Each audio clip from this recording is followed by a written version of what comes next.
The first thing our protagonist did after regressing was to trick his gold-digging girlfriend into taking out a high-interest loan from loan sharks.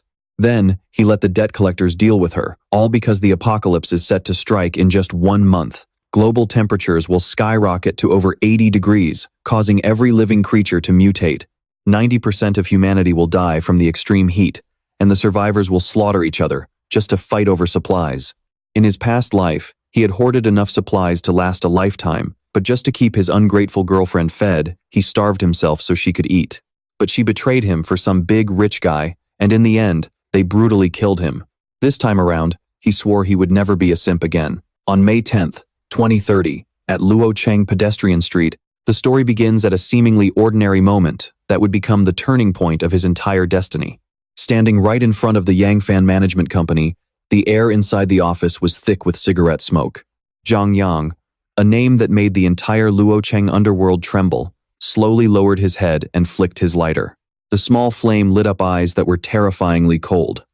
He spoke in a tone that was half mocking, half warning. Borrowing 5 million from him was never just about the money. Across from him, Chen Xiao was trembling, but not from fear. It was the adrenaline of betting everything. He forced out a smile, his voice hoarse. As long as I can get the loan, I do not care how high the interest is. The tension in the room was thick enough to cut with a knife. And then, Zhang Yang offered a cutthroat interest rate. In just 6 months, 5 million would turn into 7 million. Not only that, he had to sign the debt note immediately and put up equivalent collateral. It was an obvious trap, but Chen Xiao willingly handed over the deed to his house, which was over 140 square meters. To Zhang Yang, Chen Xiao looked like nothing more than a fat sheep walking straight into the slaughterhouse. Smirking, he downplayed the value of the house, intentionally lowballing the price to an unbelievably low amount. Anyone else would have hesitated at such a ripoff, but not Chen Xiao. He practically begged him, even throwing away his dignity, just to get the cash. In the end, they settled on 3.5 million. 3 months later, he would have to pay back nearly 5 million or lose the house. Everything happened at a breathtaking pace. The contract was signed, and the funds were set to be released within 3 days. Just 10 minutes later, as he was politely escorted out of the office, Chen Xiao's phone buzzed. 3.5 million had been deposited into his account. But at that exact moment, his demeanor completely shifted. The submissive, begging face he wore moments ago suddenly turned ice cold. Chen Xiao stared at his screen, his mouth curling into a contemptuous smirk. Pay it back? The apocalypse starts in a month. Who cares about some trash loan? It turns out, he knew everything all along. In his past life, an unprecedented disaster struck the blue planet. Global temperatures surged to 50 degrees, solar radiation scorched the Earth, and the entire ecosystem collapsed. 30 days of scorching hell was all it took to turn the world into a wasteland. Red-eyed rats ran wild, biting anything in sight. The land dried up, creatures mutated, and humans would do unspeakable things just for a single bite of food. At that point, money and fame were completely worthless. A single sausage or a cup of water was enough to make those who once stood at the top of the world get down on their knees and beg. And now, Chen Xiao has regressed to the time before it all began. He was no longer a foolish gambler, but a man who held the future in his hands.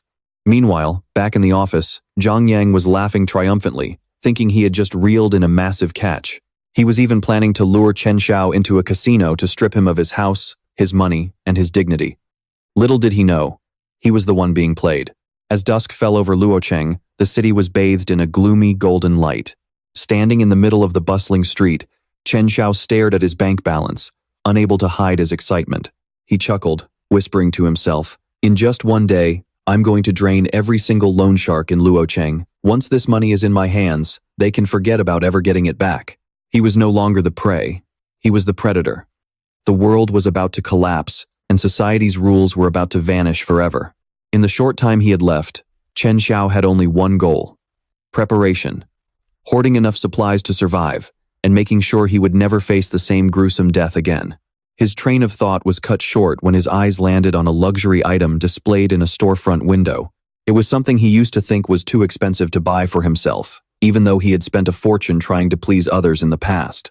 Chen Xiao's expression darkened. This time, things would be different. But just thinking about his past foolishness made his chest tighten with regret. Now that I've been given a second chance, I should at least treat myself a little. Taking a deep breath, Chen Xiao walked straight into the shop, His commanding voice startled everyone inside. "Excuse me, I'll take 10 of every single ice cream flavor you have. Thank you." The entire shop went dead silent for a moment before whispers broke out. Is he joking? 10 of each flavor? Can he even afford that? But honestly, the way he ordered was pretty badass. The cashier stared at him, scanning Chen Xiao from head to toe. He definitely did not look like a wealthy guy, and her voice carried a hint of caution. "Excuse me, sir. Are you sure about that? These are all premium ice creams. 10 of each flavor would come out to over 20,000 yuan. Just then, a mocking voice sneered from nearby. Ning Chao crossed her arms and sneered at his pathetic, broke-looking appearance. "If he can actually afford that, I'll drop to my knees and bow to him right here." Tran Hu turned around, his gaze light, yet razor-sharp. "Gorgeous. Are you for real?" Nin Qiu instantly lost her temper. "Wait, do you actually expect me to kneel? Someone like you has the nerve to come in here and put on a show." A smirk played on the corner of Tran Hu's mouth, his voice dripping with sarcasm. "I gave you a way out, but you didn't take it. So today, those knees of yours are definitely hitting the floor. No matter who shows up, they won't be saving you. Mark my words." His quiet words stabbed right at her pride, making Nin Qiu shake with pure rage. Ignoring her completely, Tran Hu turned to the employee. "Please pack all the ice cream into individual portions. I'm buying everything." Flustered, the employee quickly excused themselves to find the manager. Not long after, the manager, Fai Kai, appeared, instantly showing the utmost respect. "Hello, I am the manager. How can I help you?" Tran Hu didn't beat around the bush. "I'll take all the ice cream in the store. You guys don't need to open for the rest of the day." Fai Kai froze for a second before nodding quickly, completely stunned deep down. Who is this big shot? Most of this ice cream is just on display for looks. They barely sell any of it during the day. Moments later, he estimated the display items to be around 70,000 yuan, and with the stock in the warehouse included, the total came to nearly 1 million yuan. Tran Hu just smiled faintly. It wasn't that expensive.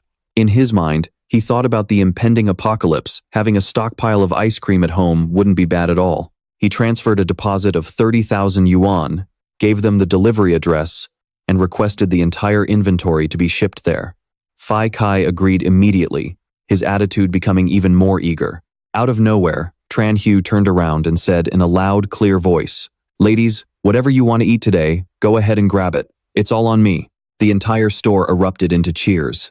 Everyone looked at him with sheer admiration. He was incredibly generous and had such an impressive aura. But then Tran Hu's gaze locked back onto Nin Qiu, his voice freezing over. "Of course, except for you. I'm still waiting for you to keep your promise." The atmosphere immediately grew tense. Nin Qiu froze, her face turning pale. In the end, unable to withstand the pressure of everyone staring at her, she slowly sank to her knees in front of him. Tran Hu merely glanced down at her, his voice dripping with contempt. "If you were going to do this anyway, why did you have to put on such a pathetic show?" Leaving the store, he walked straight to a park. He took a bite of the ice cream in his hand, his eyes narrowing slightly. The cold, refreshing taste spread across his tongue. It was definitely worth the money. Right then, he raised his hand and silently summoned his pocket dimension, a familiar sensation washing over him. Everything he stored inside remained in its exact original state, as if completely frozen in time. Tran Hu couldn't hide his excitement. With this, his food would always stay fresh, and he could have as much of it as he wanted. Just the thought of it was thrilling. What surprised him even more was that this ability had actually regressed with him, something that was only supposed to manifest after the apocalypse began. Although he didn't understand the reason behind it, he knew for a fact that this would be his ultimate trump card. His mind immediately shifted to the next phase of his plan, building a safe house, setting up cold storage, acquiring weapons, securing power sources. There was still so much to do. Right then, his phone buzzed, cutting off his train of thought. Tran Hu looked down at the screen. The name flashing on it made his gaze turn ice cold. Lu Van. Talk about bad luck. Tran Hu paused for a second as he stared at the name on the screen. Lu Van. Just her name alone dragged up a flood of memories, both bitter and suffocatingly heavy. After his parents passed away, she had appeared right on cue, acting like his savior. He had been so incredibly foolish back then, genuinely believing he had found the light of his life. But in the end, he realized that she was never after him. She only wanted the entire inheritance his parents had left behind. He remembered the words she used to say all too well. "If you want to marry me, that luxury downtown apartment has to be under my name, plus an extra 880,000 yuan for the bride price." Back then, He had blindly done everything to scrape the money together, completely blind to the fact that he was falling into a bottomless pit. No matter how much savings he had, it was never enough. She bled him dry time and time after. Then, she would whine in that sweet, manipulative voice. For the sake of our future, why don't we just sell the old house too? Looking back now, it was utterly hilarious. Even his ancestral home, the very last thing he had left, she wanted to trade it away for a luxury apartment just to satisfy her own vanity. But what Tran Hugh could never forget wasn't the money, it was how he met his end in his past life. During the apocalypse, he had risked his life to protect her, keeping her safe and unharmed in that chaotic, mad world. Yet, in return, just to latch onto a stronger man, she sold him out without a single shred of hesitation, treating him like nothing more than cattle. He still remembered her cold, indifferent eyes as she pointed her finger at him, her voice as calm as if she were pitching a product. The other man wasn't even interested, only tossing out a bone-chilling remark. Nothing special about him. Are we really supposed to eat him? In the end, he died in agonizing pain, unable to even keep his body intact. At that thought, Tran Hugh's gaze grew cold, and only one thought remained in his mind. Lu Van Thon, since you decided to seek me out this time, we are going to settle this debt once and for all. In a luxury hotel room, the moment the call connected, Tran Hugh's voice instantly became sickeningly sweet. Babe, is something wrong? Why are you calling? On the other end, Lu Van Thon quickly whined about going out with her friends. She claimed she had lost her favorite gold necklace and was absolutely heartbroken. Hearing this, Tran Hugh just smiled softly, his voice still incredibly doting. If you lost it, we'll just buy a new one. Why stop at one? Let's buy 10 so you can rotate them. His words left her utterly stunned, clearly unable to believe what she was hearing. Since when did you get so generous? He quickly spun a lie, claiming he'd recently made a killing in crypto, and since he had the cash, of course he had to spoil his baby. Hearing about the money, her tone changed instantly, turning excited yet cautious as she asked if he was getting scammed. But Chen Xiao just sneered inwardly. On the phone, however, he made it sound like he was planning a massive move. He said he wanted to go big this time and was planning to take out a massive loan to reinvest. Then, he smoothly laid out his trap, claiming the loan needed a cosigner, and if she helped him sign, he would give her a 5% cut of the deal. Before she could even answer, an annoyed man's voice cut in from her end, rushing her. Liu Wanqing quickly replied, her voice turning sickeningly sweet. Hearing that was more than enough to completely kill any remaining feelings Chen Xiao had for her. Once she hung up, her mind was buzzing with calculations. Staying with an old geezer all night only got her a few thousand, but now, a single signature would pocket her tens of thousands. It was an absolute steal. Besides, in her eyes, Chen Xiao was still just a spineless coward who would never dare cross her. As the call ended, Chen Xiao watched his screen fade to black, a slow smirk spreading across his face. Lu Wanqing, just you wait. A second later, his expression went cold, his eyes turning razor sharp. Now, it was time for what really mattered. Standing in front of a residential building, he began mapping out his plan. Within 1 month, this place had to become a literal fortress, 12. The windows had to be replaced with multi-layered bulletproof glass, 13, and a hidden anti-theft system needed to be installed on the exterior. The walls couldn't just be thick, they had to be bulletproof and reinforced enough to withstand a major earthquake, 14. The roof would be covered in solar panels to guarantee an independent power source, and the air filtration system had to be powerful enough to filter out lethal toxins, 15. Inside, there had to be a self-sustaining ecosystem with oxygen reserves and water recycling, allowing him to survive long-term without ever stepping foot outside, 16. The main entrance had to be an explosion-proof door, featuring biometric recognition and a double-layered mechanical lock, leaving absolutely zero room for error, 17. Every single detail played out clearly in Chen Xiao's mind. This time, he wasn't just going to survive, he was going to survive in a way that made him completely untouchable, 18. In short, Chen Xiao had only one clear goal in mind right now.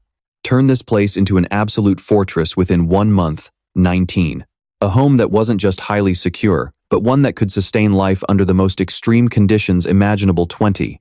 Standing next to him, Mingji couldn't hide his shock, thinking to himself, this kid must have watched way too many sci-fi movies, 21. He was the definition of an apocalyptic paranoid, but outwardly, Mingji kept his professional composure, 22. Suddenly, Chen Xiao stepped closer, his gaze sharp and icy, his voice leaving no room for argument. What is it? Can't do it, 23? Your file clearly says you're a defense expert who has designed fallout shelters for the ultra-rich 24. Put on the spot.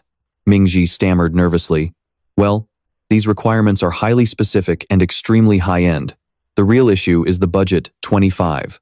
In his head, he figured this was just another wealthy guy brainwashed by doomsday theories, ready to burn through cash like crazy 26.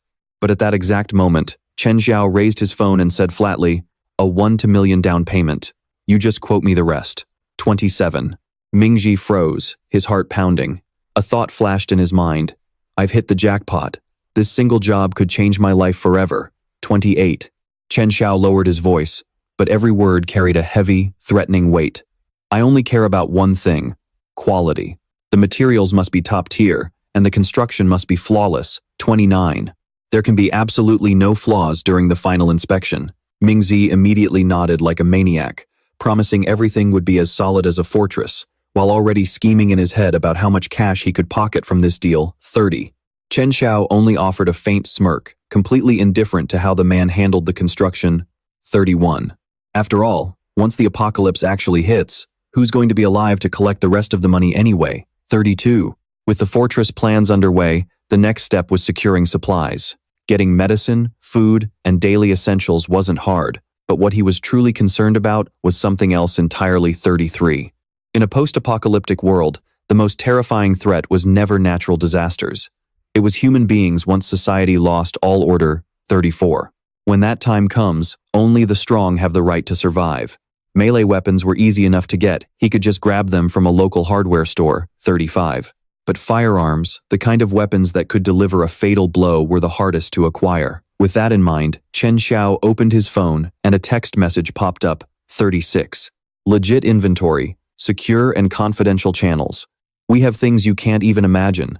Safety and discretion are our top priorities. 37. He quickly messaged back asking how to buy. The reply was brief. Location will be sent privately. Tonight at 8. We don't wait for latecomers. 38. Chen Xiao frowned, his guard instantly going up. Meeting in such a crowded area was a clear sign that this wasn't going to be simple. 39.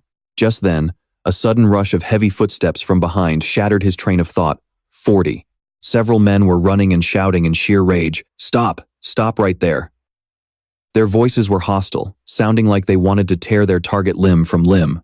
41. Ahead of them, a terrified girl was desperately running for her life, tears streaming down her face, while the thugs behind her refused to let up. 42.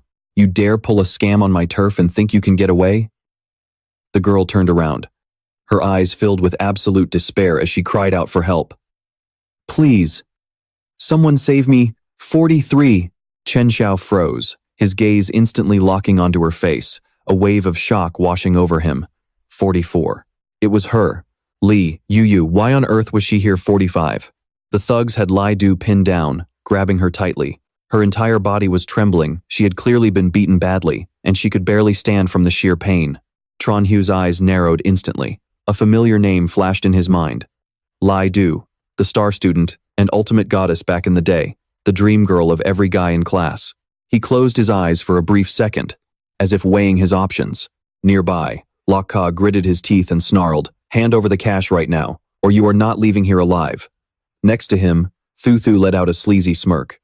If you do not have the cash, you can always pay with your body. Hearing that, Tran Hu's fists clenched instinctively. His voice dropped to a cold, menacing register. Let her go. Every eye in the room locked onto him. Without a single word, ODN threw a massive punch and lunged forward. You want to play hero? I will waste you first. But Tran Hu did not even flinch. He casually slipped the punch, and in a split second, locked onto the guy's wrist. A painful shriek rang out. Before the thug could even process it, a brutal punch to the chest folded him in half. Right then, a cold voice echoed in Tran Hu's head. Strong negative emotion detected. Fear, pain, anger. System harvest, successful. A smirk played on his lips. A system? I did not have anything like this in my past life. Meanwhile, Lai Du was still pinned down, struggling and desperately crying out his name. Lok Ka immediately pressed close, warning her that if she made one move, she was dead. The tension reached a boiling point when suddenly, a dark figure plummeted down from above. Everyone instinctively looked up as a mocking voice echoed. A bunch of grown-ass men bullying a helpless girl? Have you no shame? The thugs lunged forward in a rage, but this time, they were not just dealing with Tran Hugh. The newcomer joined the fray. Mok Thuong and Tran Hugh moved in perfect harmony, delivering swift, brutal strikes. Every blow was clean, precise, and calculated. Tran Hugh dodged effortlessly, counterattacking so fast the thugs could not even react, while Mok Thuong seemed to grow even more hyped as the fight went on, almost like he was actually enjoying himself. In just a few short minutes, the entire gang was lying flat on the ground, completely beaten and unable to fight back. Tran Hugh stepped lightly on one of the fallen thugs, his eyes ice cold. Get lost. The system's notifications chimed rapidly. Fear, panic, pain, despair, humiliation. Negative emotion value has exceeded the threshold. Expanding space. Tran Hugh chuckled. Harvesting negative emotions, huh? Sounds pretty fun. Just then, Li Du got up, trembling, and looked at him with tears in her eyes. I can't believe I ran into you here. Thank you so much. Tran Hugh did not say much. He just took off his jacket and handed it to her. Are you hurt? His voice softened. Li Du hurriedly wrapped the jacket around herself, thanking him over and over before walking away. She glanced back at him one last time, but Tran Hugh just gave her a subtle nod. Stay safe. As soon as she was out of sight, Mok Thuong burst out laughing. Man, that was a classic damsel in distress rescue. I am Mok Thuong. What is your name? Tran Hugh reached out his hand. So, you are Mok Thuong? I am the guy who scheduled the meeting with you. Mok Thuong froze for a second before bursting into laughter. Well, look at that. Talk about fate. It really is a small world. Suddenly, his face turned dead serious, and he dropped a secret code. The Heavenly King covers the Earthly Tiger. Tran Hugh tilted his head and shot back, totally deadpan. And you are a total idiot. The air instantly froze. The system chimed. Resentment, confusion, and embarrassment detected. Negative emotions rising. Tran Hugh laughed it off. All right. The pagoda suppresses the river demon. Just trying to break the ice. Mok Thuong winced. Man, your sense of humor is brutal. Follow me. The two quickly made their way to a secluded safe house. Mok Thuong lowered his voice. My gear is top tier, guaranteed. But ammo is tight, so make every shot count. He threw a glance at Tran Hugh. You have got some serious skills, and you are a pretty funny guy. I will throw in a little extra, just to show some goodwill. Tran Hugh took it and smiled faintly. Not bad, thanks. Mok Thuong watched his movements closely, and the more he looked, the more impressed he became. The way Tran Hugh handled the weapon was incredibly smooth. He was clearly no ordinary civilian. Just as they were wrapping up the deal, Tran Hugh spoke up again. Oh, by the way, does this thing come with a silencer? What about a warranty? And can you throw in another box of ammo? Mok Thuong froze, his eyes wide with disbelief, with only one thought running through his mind. Is this guy buying a gun or shopping for home appliances? I already gave him a friendly discount, and he is still asking for freebies. On the black market, people would happily pay double for this gear. Yet here he was, haggling like he was at a flea market. The system chimed again. Shock, heartbreak, utter speechless despair. Negative emotions spiking. Tran Hugh just gave a light chuckle, his tone completely casual. Hey, if you do not have it, don't worry about it. I was just asking. Let us stick to your price. I will transfer the funds right away. The deal wrapped up smoothly. He had the money, he had the guns, and his supplies were on the way. Everything was finally falling into place. There was just one last piece of the puzzle missing. Soon, night fell over a sprawling villa. Lu Van Thon stood by the window, looking elegant and sophisticated, but her eyes betrayed a cold, calculating mind. Suddenly, a pair of arms wrapped around her waist from behind. She turned her head, her voice carrying a hint of annoyance. What took you so long? My legs are sore from waiting. Are you absolutely sure there is no risk in what you mentioned? Tran Hugh played his part flawlessly, his voice so warm and tender that it was impossible to doubt him. It is just for show, babe. I adore you way too much to ever let anything happen to you. Van Thon let her guard down, reassuring herself.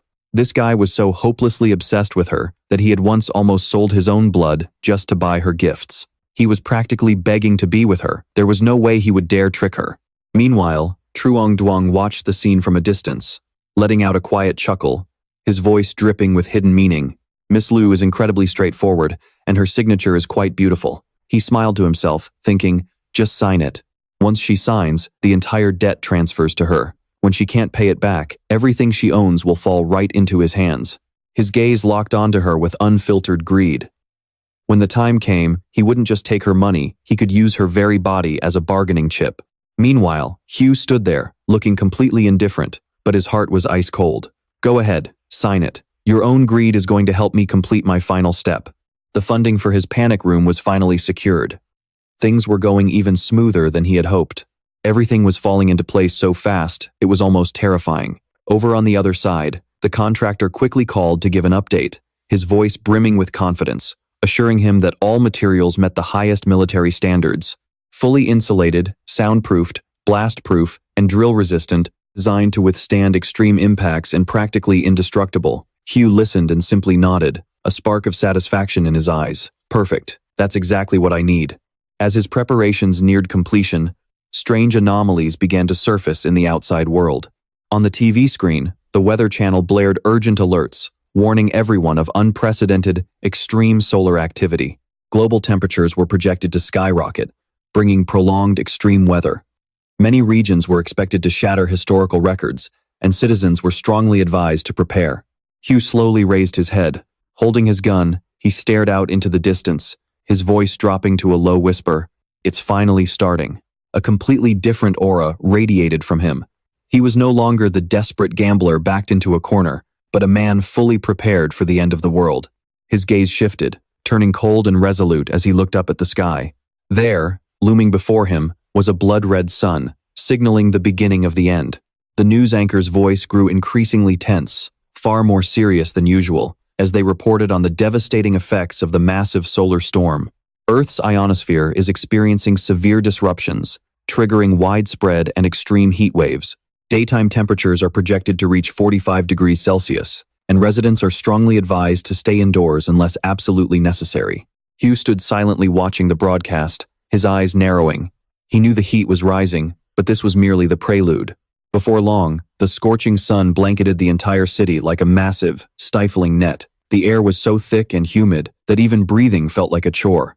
Out on the street, Tam Thu splashed water onto her face over and over, desperately trying to soothe her burning skin, muttering through her gasps. It's barely morning, and it's already like this. How is anyone supposed to survive? Loi Loi stood beside her, equally frustrated, snapping. This weather is literally trying to kill us. Who knows how long this hell is going to last? Down the street, Fu had already set up his stall, shouting at the top of his lungs. Come on, folks, grab what you can while you still can. It's going to get even hotter next week. Stock up before supplies run dry. Water and electricity are already being rationed, so this is your very last chance. Inside, he was laughing all the way to the bank. Opportunity had practically knocked on his door, and he'd be an idiot not to milk these fools for everything they had. A girl standing nearby couldn't help but try to bargain. These watermelons are way too expensive. Can't you cut me a deal? Fu instantly put on a greasy smile. These melons are sweet as honey. Let me slice one open for you to try. Buy two, and I'll give you a discount plus some free tissues.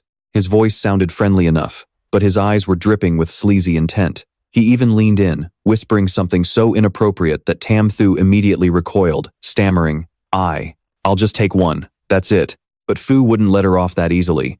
Pressing on with a smirk, come on, stock up. With this weather, who knows if there'll be anything left tomorrow. An elderly man nearby winced and asked for a small discount on water. But Fu's face instantly turned sour, and he barked, This is a business, old man. No discounts, take it or leave it. Watching from a distance, Hyo took in the whole scene, his eyes growing colder by the second as he watched the man's behavior. Inevitably, memories of his past life came flooding back. In his previous life, this exact scumbag had framed him for stealing, leaving him to face public humiliation. Those cruel, biting words from years ago still echoed in his mind. Accusations like, how can a dirt-poor trash be clean? And, silence means guilt, rang out. He still remembered every single detail of the disgusted stares from the crowd. With those bitter thoughts in mind, Hugh's gaze drifted over to the stand, locking onto a few bags of snacks that had been marked up to ridiculous prices.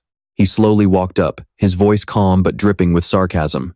Hey, Fu, are these potato chips made of actual gold, or do they somehow cure heat stroke? Why is the price so insane?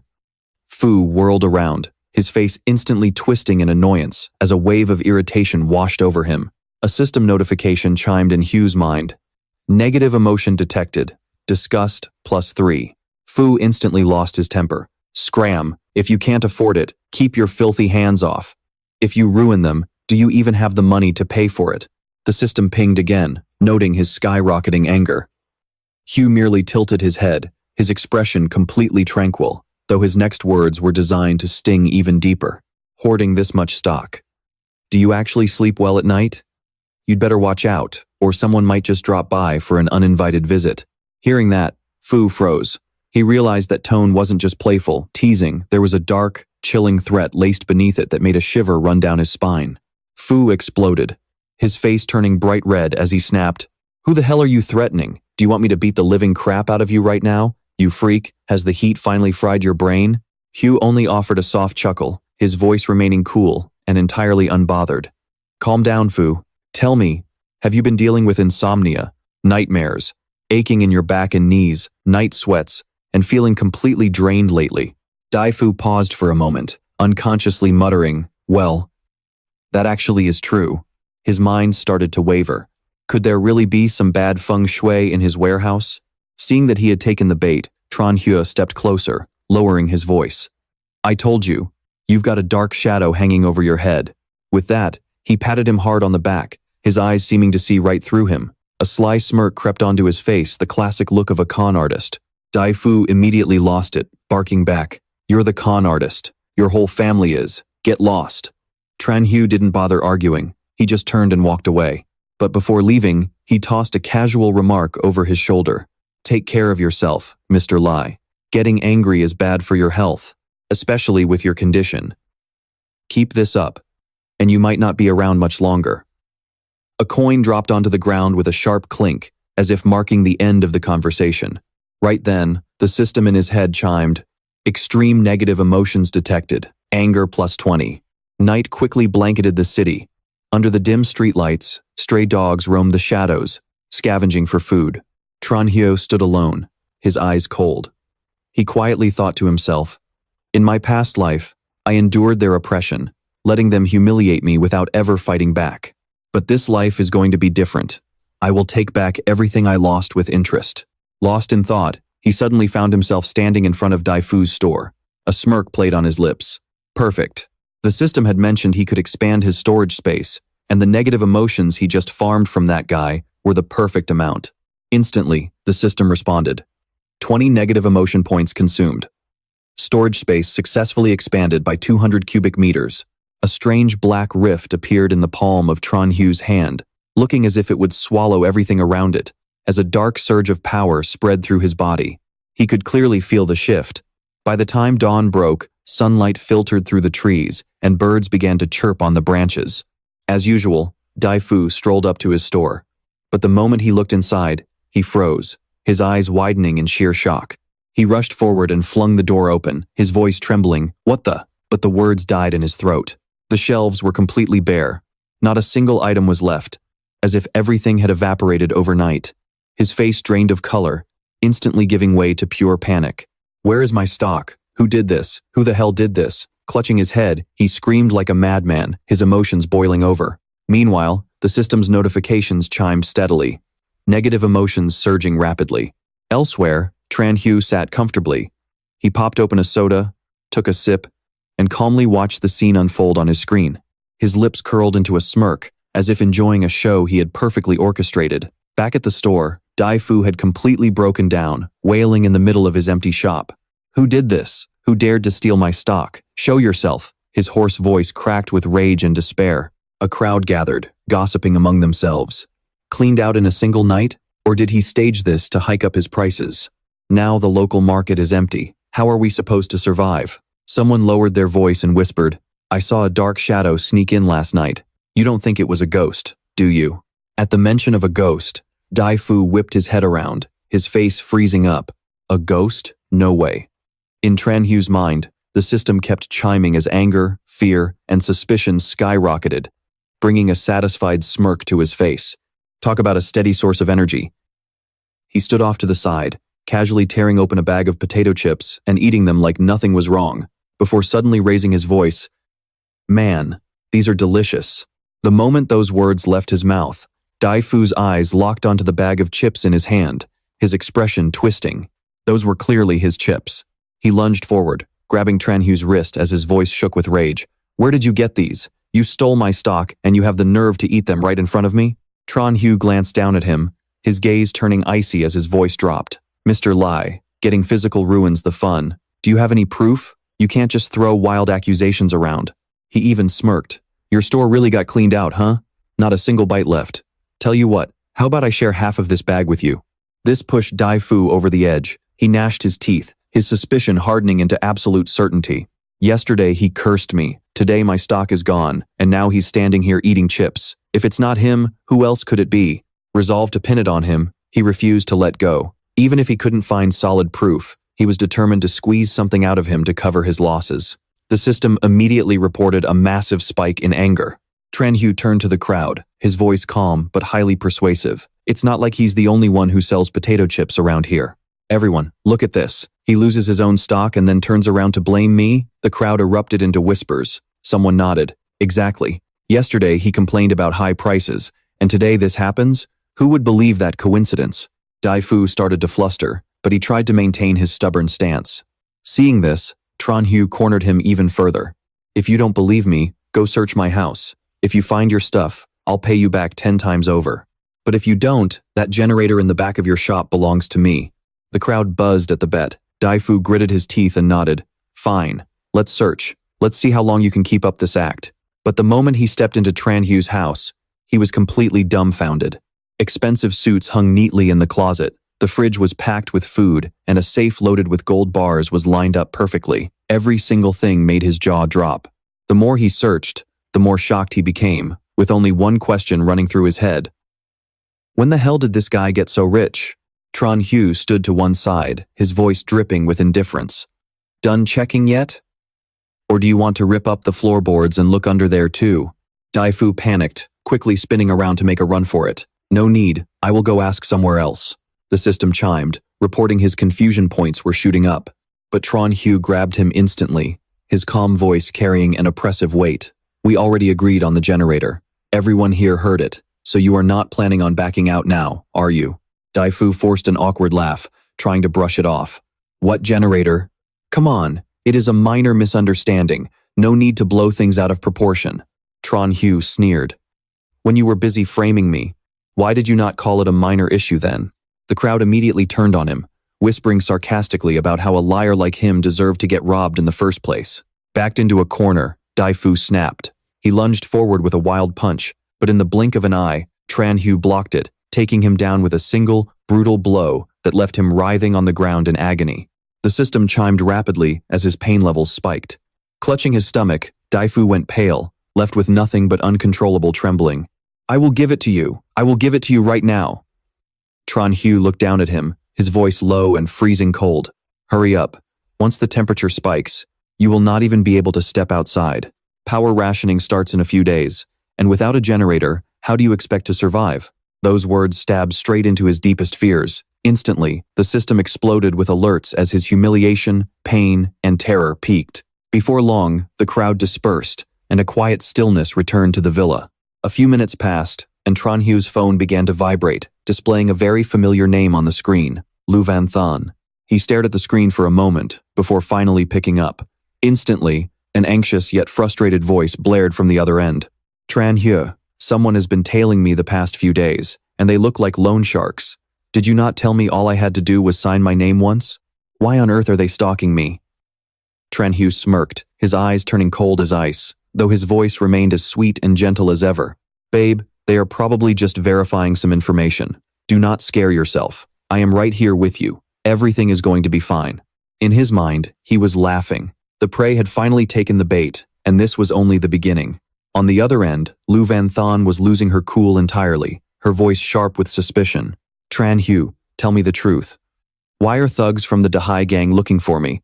Are you playing games with me? Hearing that, Tran Hu only let out a soft chuckle. His tone instantly shifted back to that familiar, soothing warmth, blending comfort with a hint of playful hurt. My love, why do you never trust me? I have sacrificed so much for you. I would literally rip my own heart out and hand it to you if you asked. How could I ever lie to you? It really hurts my feelings when you say things like that. The words dripped with affection, but inside, his heart was a frozen wasteland. Amused that the debt collectors were moving even faster than he had anticipated, he probed further, feigning deep concern. "Do they know where you live yet? Did they say anything?" Van Thon quickly replied, "Fortunately, my address is still safe. I had to take a dozen detours just to shake them off." Panic began to creep into her voice, though she quickly tried to sound threatening. "You better not be playing games with me," Tran Hu calmly reassured her. "You probably just saw wrong, sweetie. Do not overthink it." His tone was so incredibly soothing that it was easy to believe him, but as he spoke, he began setting a feast on the table. Every single dish was a luxury item, practically impossible to find during these desperate times. The moment the video feed went through, Lu Van Thon's expression completely shifted. Her anxiety instantly vanished, replaced by sheer shock and an undeniable ravenous greed. Seeing premium dishes like fresh salmon and other expensive delicacies right in front of her, she physically could not tear her eyes away. Tran Hu casually took a bite, speaking as if it were the most natural thing in the world. "And this is just the tip of the iceberg. I still have tons of supplies left." Those words acted like fuel on the fire of her greed. Her mind raced with questions. In the middle of a massive shortage, how could he possibly have so much food? Could he really have struck it rich? Sensing the timing was perfect, Tran Hu lowered his voice, asking with counterfeit warmth, "Do you have enough to eat over there, babe?" It was just a single question, but it struck her right where it hurt. Lu Van Thon's voice immediately softened, turning into a pitiful, fragile whimper. She whimpered about how terrified she was being all alone, feeling like those dangerous thugs were lurking just around the corner, before hesitantly asking if she could crash at his place for a few days. Hearing this, a cold smirk played on Tran Hu's lips. The prey had finally taken the bait. Instead of agreeing right away, he deliberately beat around the bush. He brought up how she used to keep her distance and refused to even give him her address, forcing her to completely shatter her own defenses. And just as he expected, under the combined weight of fear, greed, and a little pressure, Lu Van Thon threw all her pride out the window and immediately sent him her address. Tran Hu gently instructed her, "Be a good girl and stay put. Wait for me there, and do not wander off." His voice was so incredibly sweet and tender, it left absolutely no room for suspicion. But the moment he hung up, his eyes turned completely cold. She used to play hard to get, refusing to even let him past her front gate, but now, just for a few bites of premium food, she eagerly handed over her address. How pathetic and cheap. Right then, a frantic knocking echoed at the door, and the familiar voice of Mrs. Vuong yelled out, "Tran Hu, open the door." He walked over, his expression shifting in an instant, as he opened the door with a perfectly calm, normal look. She forced a fake, flattering smile and said, "Oh, your place is so nice and cool. Our air conditioner broke down, and the kids just cannot handle this heat." She wanted to come in to escape the heat. Hearing this, a flood of dark memories rushed back to him. He vividly remembered the time she had screamed at him and his mother, throwing them out like pieces of garbage. Every single insult was still crystal clear in his mind. Tran Hu's eyes turned freezing cold, and his voice lost all trace of warmth as he brought up those bitter memories right to her face. Auntie Wang instantly snapped, whining that it all happened so long ago and accusing him of holding a petty grudge. She even had the nerve to call him heartless. Chen Xiao just let out a cold sigh, delivering a line that sounded casual but cut like a razor. "I might be heartless, but hey, at least my place has AC." And with that, he slammed the door right in her face. Outside, she immediately exploded into a screaming fit, calling him a soulless monster and cursing his parents, each insult viler than the last. But Chen Xiao just stood there in silence. Meanwhile, the system in his head was going wild, buzzing constantly as negative emotion points skyrocketed. He slowly reached down, swapped in a burner SIM card, his eyes turning ice cold as he dialed an anonymous number. When he spoke, his voice was completely unrecognizable. "I have Lu Wanqing's address. I just sent it over to you. She lives alone, so she won't be hard to find." He hung up without a second thought, looking up at the dark sky. His eyes grew incredibly deep, with only one name echoing in his mind, Liu Wanqing. He took a step forward, a cold smirk playing on his lips. The show was finally about to begin. Outside, lights across the high-rises began flickering on, signaling the start of a sleepless, chaotic night. Inside her apartment, Lu Wanqing was admiring herself in the mirror with a smug smile, already daydreaming about her perfect future. Just a little more pushing, and she would be moving straight into Chen Xiao's ice-cold, luxurious apartment, fully stocked with everything she could ever need, completely escaping this brutal, suffocating heat wave. She plopped onto her bed, imagining Chen Xiao kneeling at her feet with pure devotion, while she lived a life of absolute luxury without a single care in the world. Exactly the kind of life a goddess like her deserved. Grinning, she crossed her legs, highly pleased with herself. She lit up a cigarette and was about to lean back when a sudden, heavy knock rattled her door. Wan Qing eagerly sprang up to open it, putting on her sweetest voice. She assumed Chen Xiao had rushed over early, giggling to herself. What an obedient little simp. One call and he runs right over. But the moment she threw the door open, the smile on her face instantly froze into pure terror. Standing there wasn't Chen Xiao, but Zhang Yang and his brutal crew. Before she could even gasp, they shoved her violently back into the room. Zhang Yang barged in, his eyes cold and menacing, as he demanded the money she owed the Dahai gang. It's past the deadline, pay up. Wan Qing hit the floor, frantically stammering that the debt actually belonged to Chen Xiao. She cried that she was tricked into signing it, but her desperate pleas fell on deaf ears. Zhang Yang threw the contract right in front of her face. Your signature is right here. You signed it, you pay it. With a wave of his hand, he ordered his men to tear the place apart. The thugs immediately began ransacking the apartment, throwing her belongings everywhere. Terrified, Wan Qing screamed, desperately dialing Chen Xiao's number, praying he would come to save her. But all she got was a cold, automated voice saying the number was currently unavailable. She dialed over and over, her hands shaking violently, her heart pounding so hard it felt like it would burst out of her chest, but there was only silence. Meanwhile, Zhang Yang casually sat down, looking over a pile of designer handbags and jewelry his men had piled up. He tossed a bag aside and scoffed. This garbage, it's barely enough to cover the interest. His gaze turned sinister as he slowly stood up, cornering Wan Qing. She scrambled backward in absolute panic, crying out, "The money is with Chen Xiao, I swear. He's the one with the cash," but it was far too late. Zhang Yang kicked her phone across the room, and his next words pierced her like a dagger. That kid sold you out. From the very moment he got you to sign, he never planned on paying back a single dime. Hearing this, Wan Qing's mind completely shattered. Before she could even process the betrayal, she was violently dragged onto the bed. The door slammed shut, and her desperate, agonizing screams echoed through the cold, cramped apartment. While her shattered phone lay in pieces on the floor, Chen Xiao was having a completely different kind of night. He sat back comfortably, pouring himself a drink and sipping it like a man enjoying a front-row seat at the theater. His phone on the table buzzed relentlessly, but he didn't even glance at it. He had only one thought in mind. Lu Wanqing, I hope you get a real, agonizing taste of the apocalypse. As the night wore on, the lights in that dingy room remained on. Zhang Yang casually adjusted his clothes, leaving Wan Qing curled up on the bed, her bruised body trembling as tears streamed down her face. But the nightmare wasn't over. He turned back, grabbing her chin in a tight, painful grip, demanding to know what else Chen Xiao was hiding. The moment she mentioned a working AC, endless food, and clean water, Zhang Yang's eyes lit up. He had just found a much bigger target. Wan Qing could only sob and beg, crying that she had nothing left and pleading with him to go after Chen Xiao instead. But that only fueled Zhang Yang's greed. A sinister plan was already forming in his head. A short while later, he and his crew left, leaving behind a trashed room and a thoroughly broken woman. Wan Qing lay frozen on the bed, her body covered in bruises. She covered her face, her eyes burning with pure, unadulterated hatred. Only one name consumed her mind, over and over, like a curse. Chen Xiao. I will make you pay for this. Meanwhile, down on the streets, real chaos was finally breaking out. An angry mob was gathering right outside Chen Xiao's door. Heavy, aggressive footsteps echoed through the hallway, as if they were ready to tear the whole building down. And leading the charge was none other than Auntie Wang. Dragging Truong Hao and his fierce-looking thugs behind her, she pointed straight at the house and shrieked, "That's Tran Hu's place.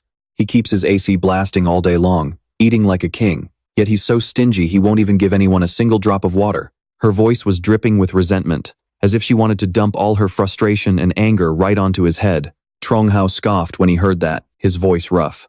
"You did a good job leading us here, old lady. Once we get our hands on his stuff, we'll make sure you get your cut." Hearing this, Aunt Wang immediately started kissing up to him, already imagining the satisfying scene of Tran Hu on his knees, begging her for mercy.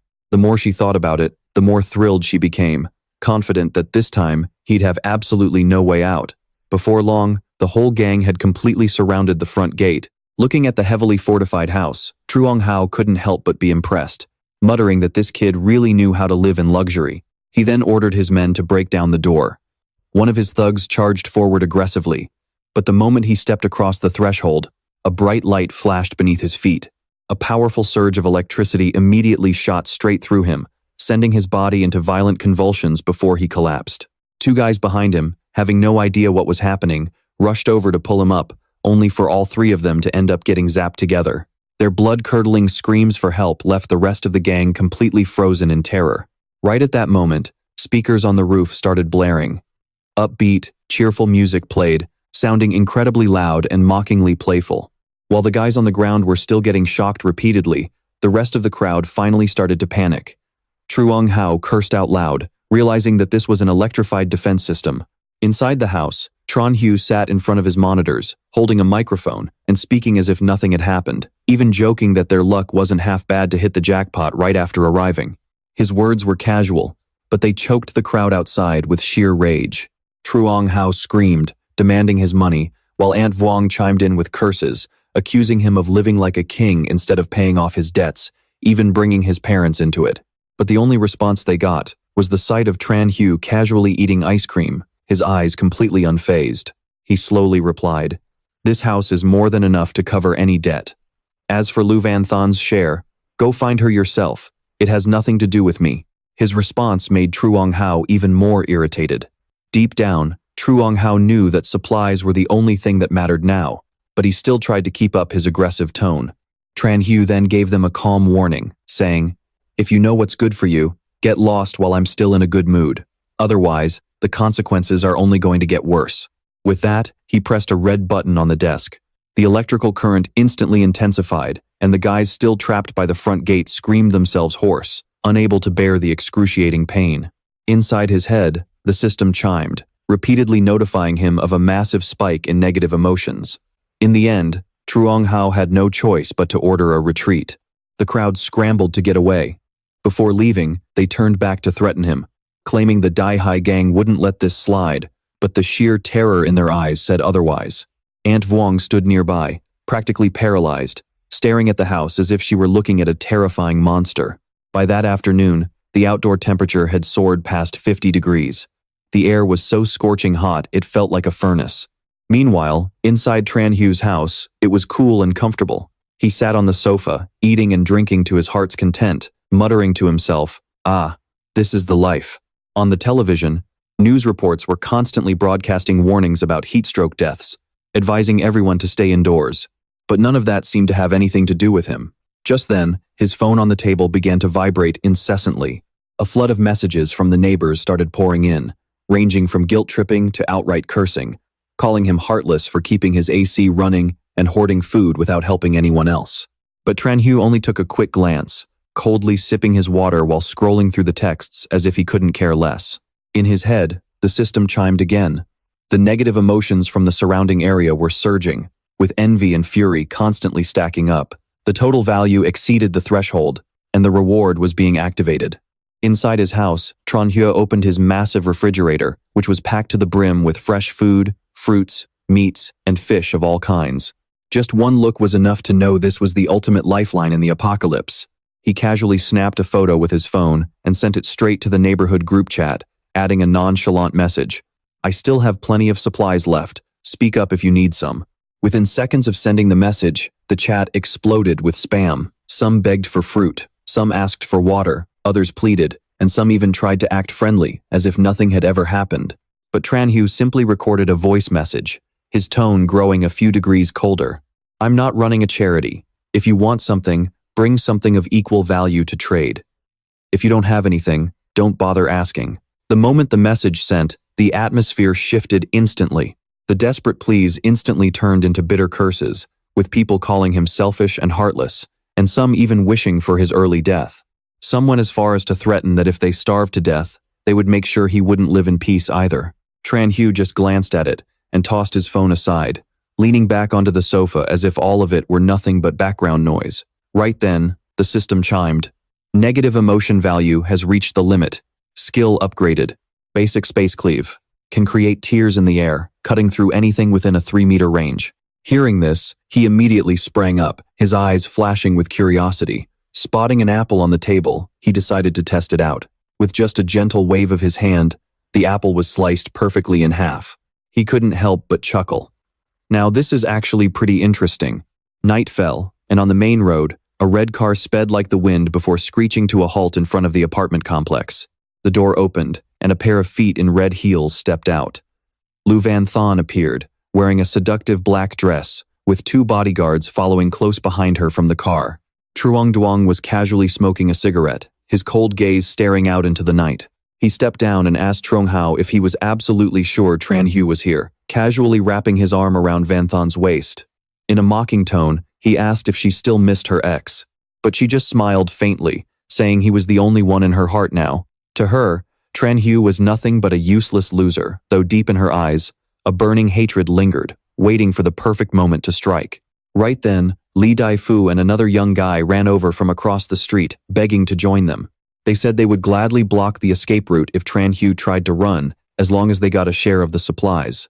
Truong Duong agreed on the spot, and the whole gang immediately swarmed into the residential area.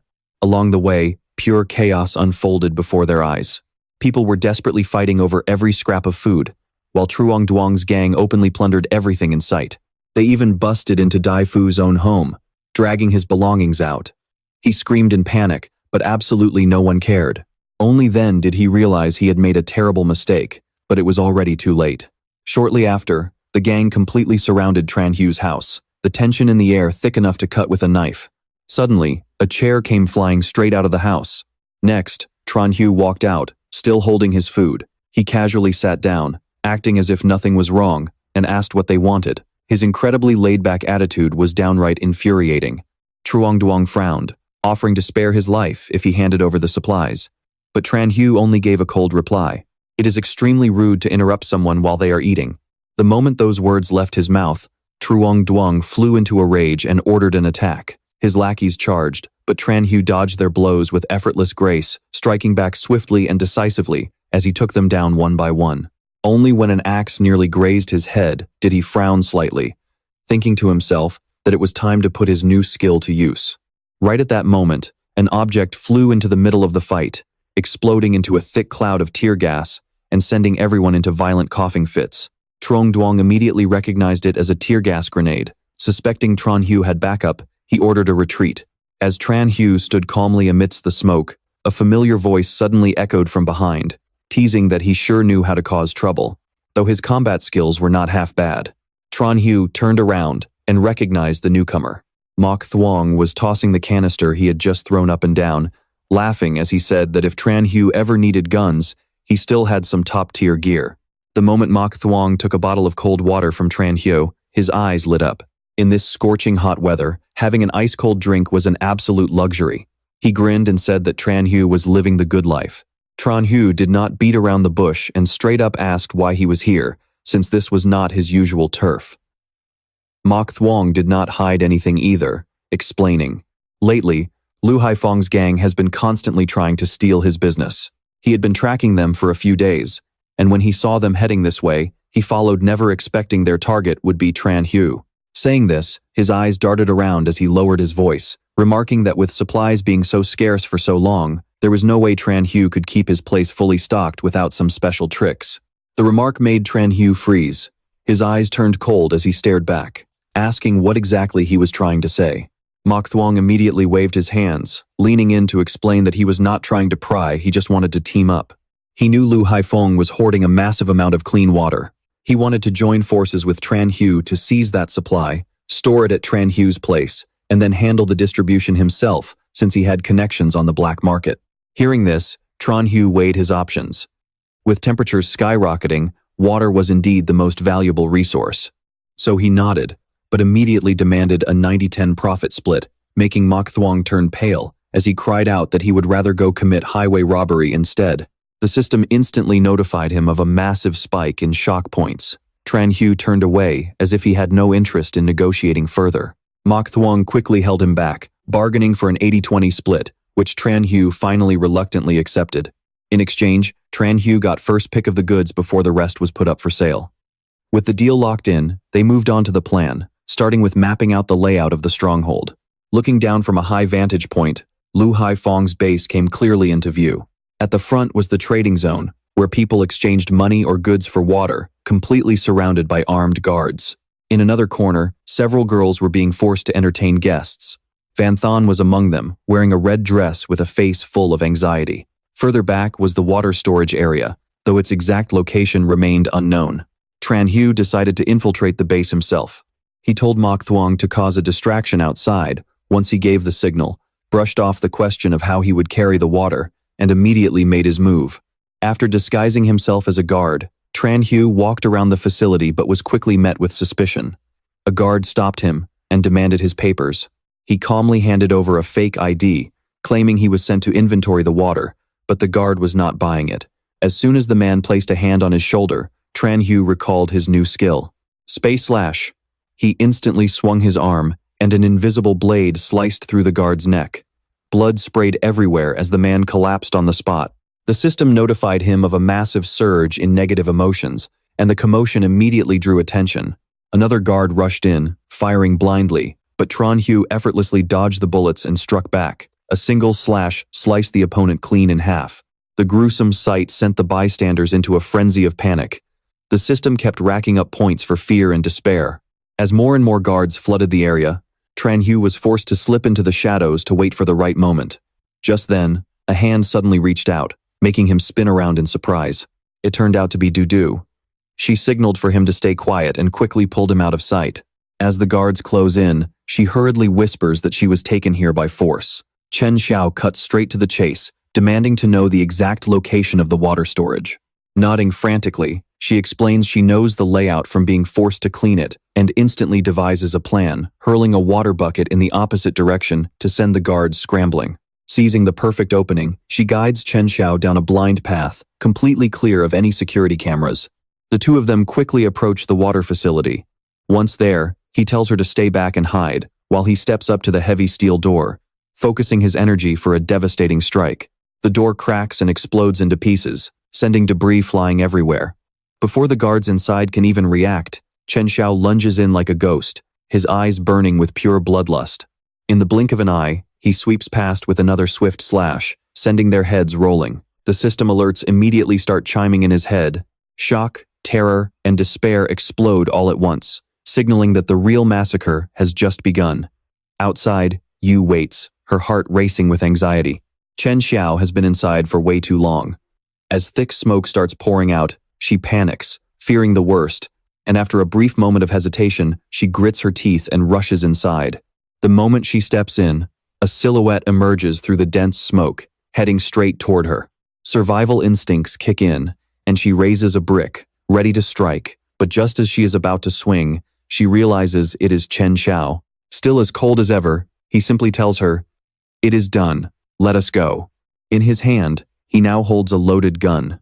Without hesitation, he points it at the sky and fires a single shot, the bullet exploding in the quiet night sky as a signal. Before Yu can even process what is happening, Chen Xiao flashes a knowing smirk.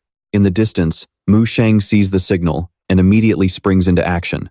He drives a truck loaded with explosives straight ahead, tossing Molotov cocktails one after another.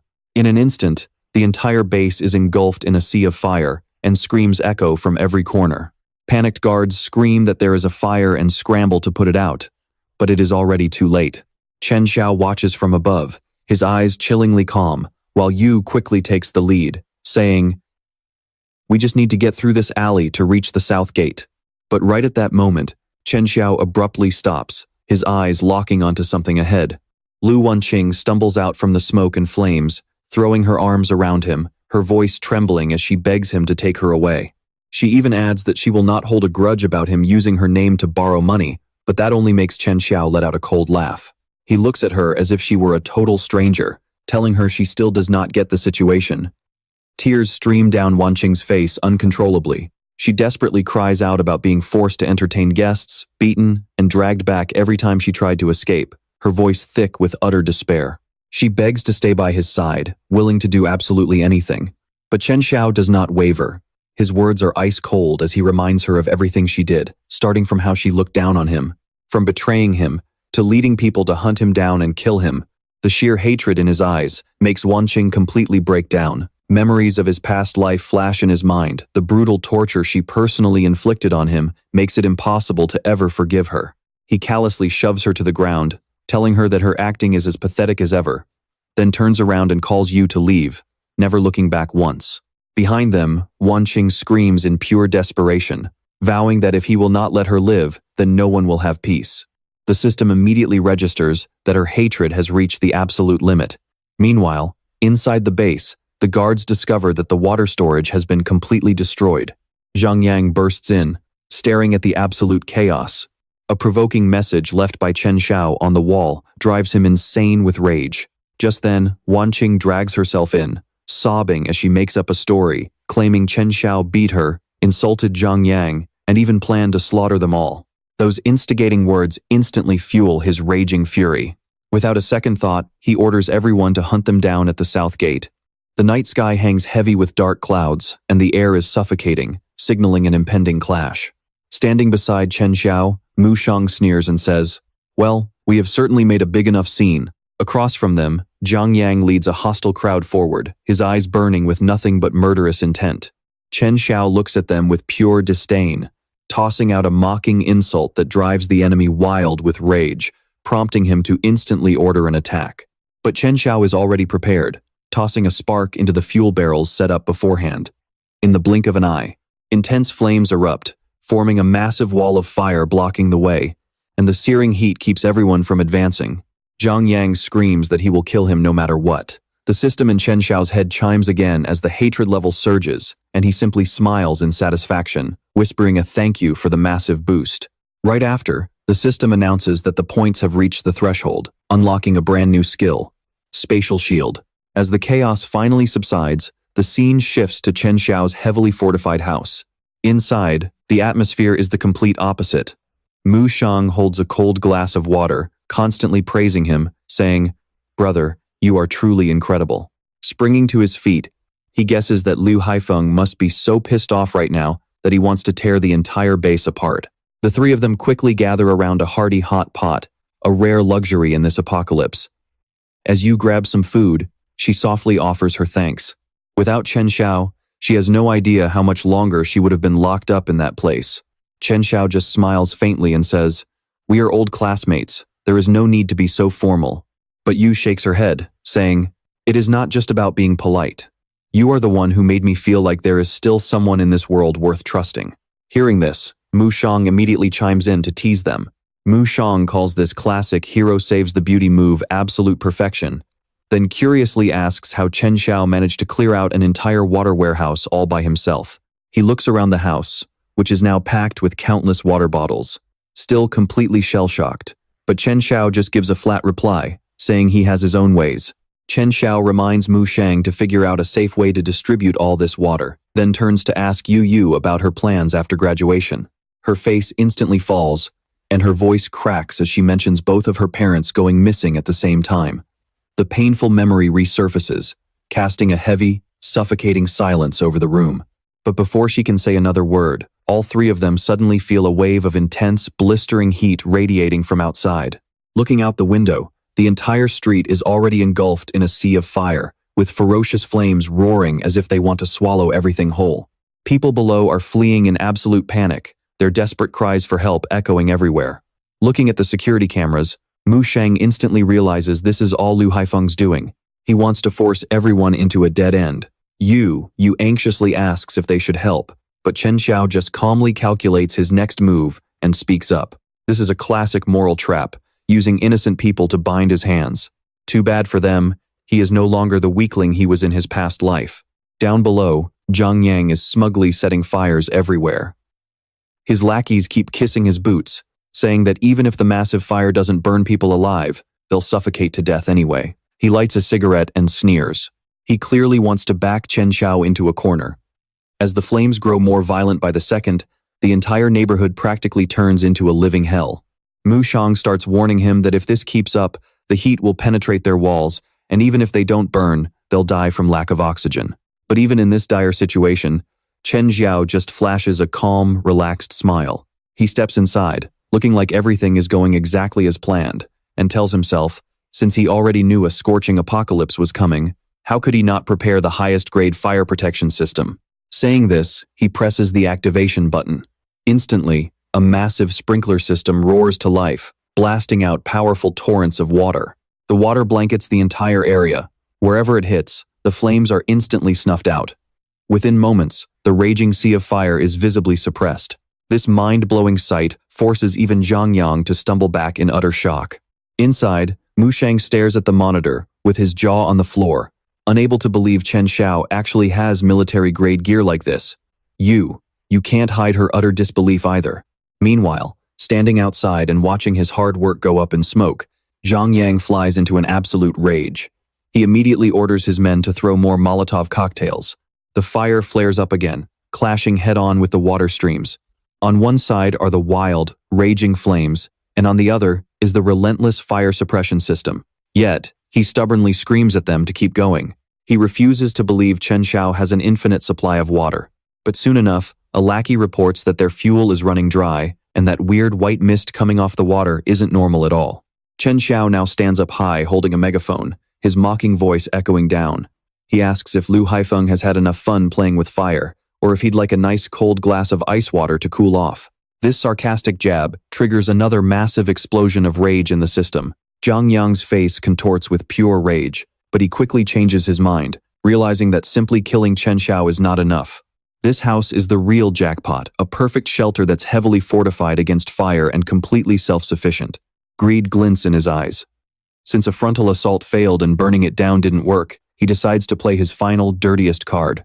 Before long, the nearby residents, including Uncle Wang, are tied up and dragged out to be used as hostages. Up above, Chen Xiao watches the whole thing without his eyes flinching for a second. He already has his next move planned out. Man, you can practically smell the tension in the air as this scene unfolds. Zhang Yang stands right in the middle of the burning streets, torch in hand, his face lit up with sadistic excitement like a predator cornering its prey. He roars for Chen Xiao to face him, deliberately pointing at the bound hostages behind him to force the blame onto him, making the atmosphere thicker than ever.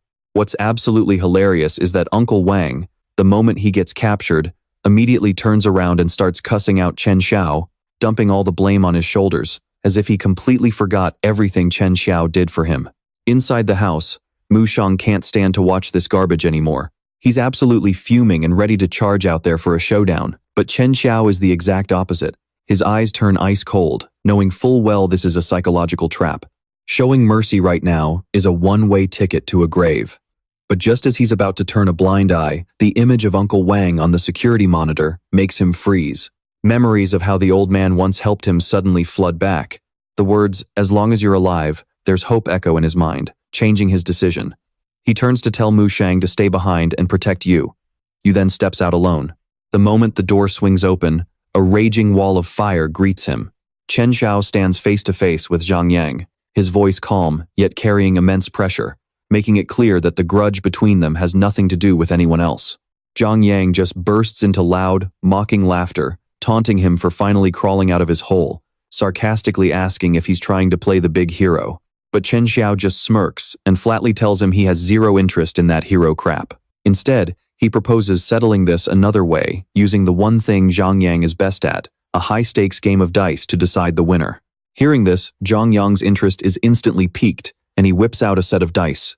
The two sides start a very bizarre showdown, not with fists, but by shaking dice cups. But the tension is just as high as a life-or-death battle. Both are intensely focused, their hands moving in a dizzying blur before slamming the cups down onto the table at the exact same time.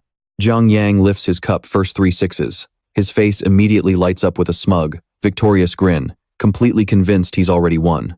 But Tran Hu remained completely calm, casually saying a single, quiet line. The game isn't over yet, and he was absolutely right.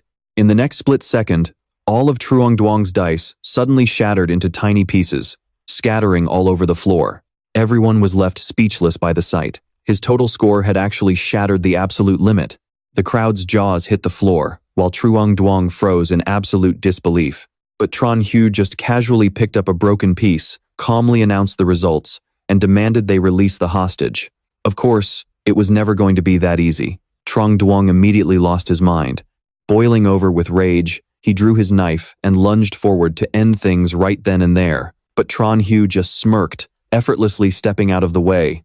He casually threw a bomb onto the ground. A deafening blast rang out, and thick smoke filled the entire area, throwing everything into absolute chaos. Truong Duong's men panicked, shouting over each other, while he frantically screamed commands, ordering them to keep up the attack. But this was when things got truly terrifying.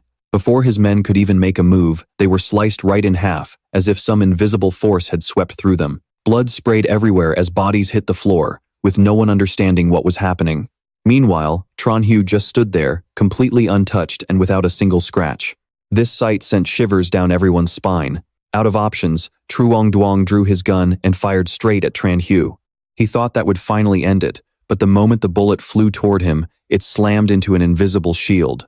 The bullet shattered in midair, as if colliding with an indestructible wall. Truong Duong was utterly dumbfounded. Tran Hu just smirked and mockingly asked, "What's the matter? Can't handle a loss?" He wasn't done yet. With just a simple flick of Tran Hu's wrist, the gun in Truong Duong's hand was sliced into pieces, clattering to the ground. That was when he truly panicked. His eyes trembled as his mind raced, realizing that fighting any longer would only mean death. Besides, the guy in front of him wasn't just insanely strong, he had a base as secure as a fortress. He was a literal walking gold mine. In an instant, his urge to kill turned into an urge to recruit him. Truong Duong forced a strained, awkward smile, and his tone softened instantly. Pulling a complete 180, he laughed it off as a big misunderstanding and proposed a business partnership, acting as if nothing had even happened. But Tran Hu just stared back with icy eyes. It was obvious there was no going back now. The tension in the air was thick enough to cut with a knife. Truong Duong's face turned pale as a sheet. Trembling, he stammered as he begged for his life. He argued that in these brutal times, life is dirt cheap. But if Tran Hu would just let him go, he could help him survive. Not just survive, but live like royalty. Then, he played his ultimate trump card, a stockpile of antibiotics that was as precious as gold. They were literal lifesavers in the apocalypse, where even a tiny infected cut could kill you. He promised to split them 50-50, as long as Tran Hu spared his life. Tran Hu didn't answer right away. He just stood there, his eyes narrowing and his brow furrowing as if he were weighing his options. After a moment, he patted Truong Duong on the shoulder, his voice calm but dripping with hidden meaning. "You're right. Medicine is worth more than gold these days." But then, he revealed that he didn't just have a house. His actual stash of supplies was far beyond anything anyone could ever imagine. Hearing this, Truong Duong's expression instantly changed, and a greedy, cunning smile crept back onto his face. He quickly tried to convince him, arguing that food alone was useless, and without medicine, he'd still end up dead anyway. So why not team up? The stash is hidden in an abandoned warehouse to the west, but I'm the only one who knows the passcode. Tran Hu stared at him for a long moment, his deep gaze completely unreadable. Then, he suddenly nodded in agreement. He patted him on the shoulder, declaring that they could put tonight's little incident behind them. Truong Duong was absolutely thrilled, quickly playing along to keep up the friendly act. With a temporary truce established, they agreed to discuss the details another time. Truong Duong's crew cleared out, but the absolute second they were out of sight, the warmth vanished from Tran Hu's eyes. He watched them leave and whispered under his breath, "Did you really think a simple passcode could stop me? I can open it without one." A moment later, Tran Hu turned around to reassure old Mr. Vuong. Having just escaped death, the old man's hands shook with emotion as he thanked him over and over again. He even offered to help in any way he could. Tran Hu simply told him to head back inside, get some rest, and make sure his doors were locked tight. As night fell, the entire city was plunged into darkness. The blood-red moonlight made the atmosphere feel incredibly eerie. Elsewhere, Truong Duong and his men began whispering among themselves as they walked. It turned out, his submissive act was all a complete lie. Truong Duong sneered, admitting he never had any intention of sharing the medicine or partnering up. It was just a stalling tactic to keep Tran Hu from killing him on the spot. Once he got what he wanted, he'd steal all of Tran Hu's supplies and finish him off. His lackeys immediately showered him with flattery, praising his brilliance, and even joked that Tran Hu wouldn't survive another 3 days. But just as Truong Duong was ordering them to dig deeper into Tran Hu's background, a flash of red light suddenly sliced through the darkness. In a split second, a cold, clean strike sent blood spraying everywhere. Truong Duong collapsed to the ground before he could finish his sentence. His men screamed in terror, running for their lives as if they'd seen a ghost, leaving his lifeless body cold and alone on the dark street. On the roof of a nearby building, a shadow stood silently watching. Tran Hyu raised his hand and offered a faint, mock salute of farewell. Right at that moment, sirens began to wail across the city as an emergency broadcast blasted through the airwaves, announcing that global temperatures had officially spiraled out of control. With the ecosystem on the brink of absolute collapse, the government had just issued a warning with two desperate choices. Some chose to flee north to the shelters, while others barricaded themselves, praying for a rescue that would never come. But Tran Hyu? He just stood by the window, staring out into the distance. He knew those so-called safe zones would soon turn into living hells, and waiting for rescue was nothing but a delusion. The real nightmare was only just beginning. Soon, heat-resistant mutants would emerge, devouring everything in sight, and humanity wouldn't fare any better. Awakened humans would tear each other apart for resources. Tran Hyu knew he couldn't just sit back and play defense. He was going to turn this place into his ultimate fortress. But outside, trouble was already knocking on his door. A furious mob had gathered right in front of his house, screaming in blind rage. They pointed fingers, blaming him, claiming that if Tran Hyu had just helped them, they wouldn't be in this mess. Then, they demanded. No, they tried to force him to hand over his fortress and share it with everyone. Meanwhile, inside, Tran Hyu was casually cooking as if nothing was happening. He even took a photo of his meal and dropped it into the group chat. Just one picture, but it was enough to drive the mob outside absolutely insane.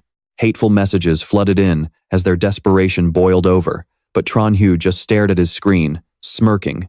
To him, helpless rage was the cheapest commodity in the apocalypse. Outside, the ringleader got so furious he smashed his phone to pieces, screaming that he was going to tear Tran Hyu apart.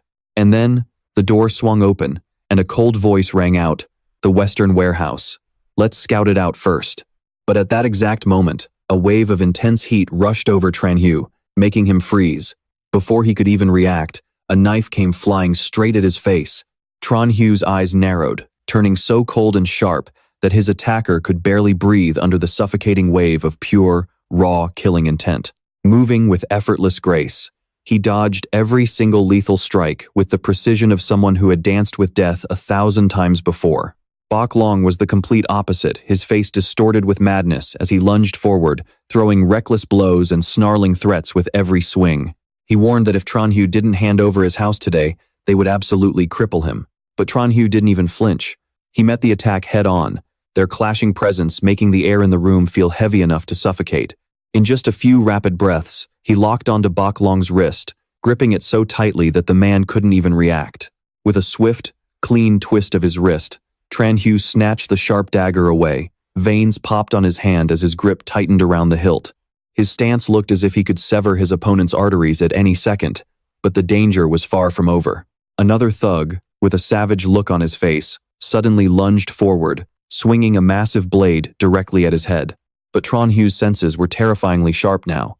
He could practically feel the danger coming before it even happened. The fight instantly devolved into a chaotic, bloody brawl with no way out. As night fell, blood splattered through the air with every life-or-death clash. Through it all, Tran Hyu stood tall and unwavering, his chin up, showing absolutely no fear. Capitalizing on a single opening, he delivered a fatal strike to the accomplice, sending him crashing to the ground as blood poured from the wound.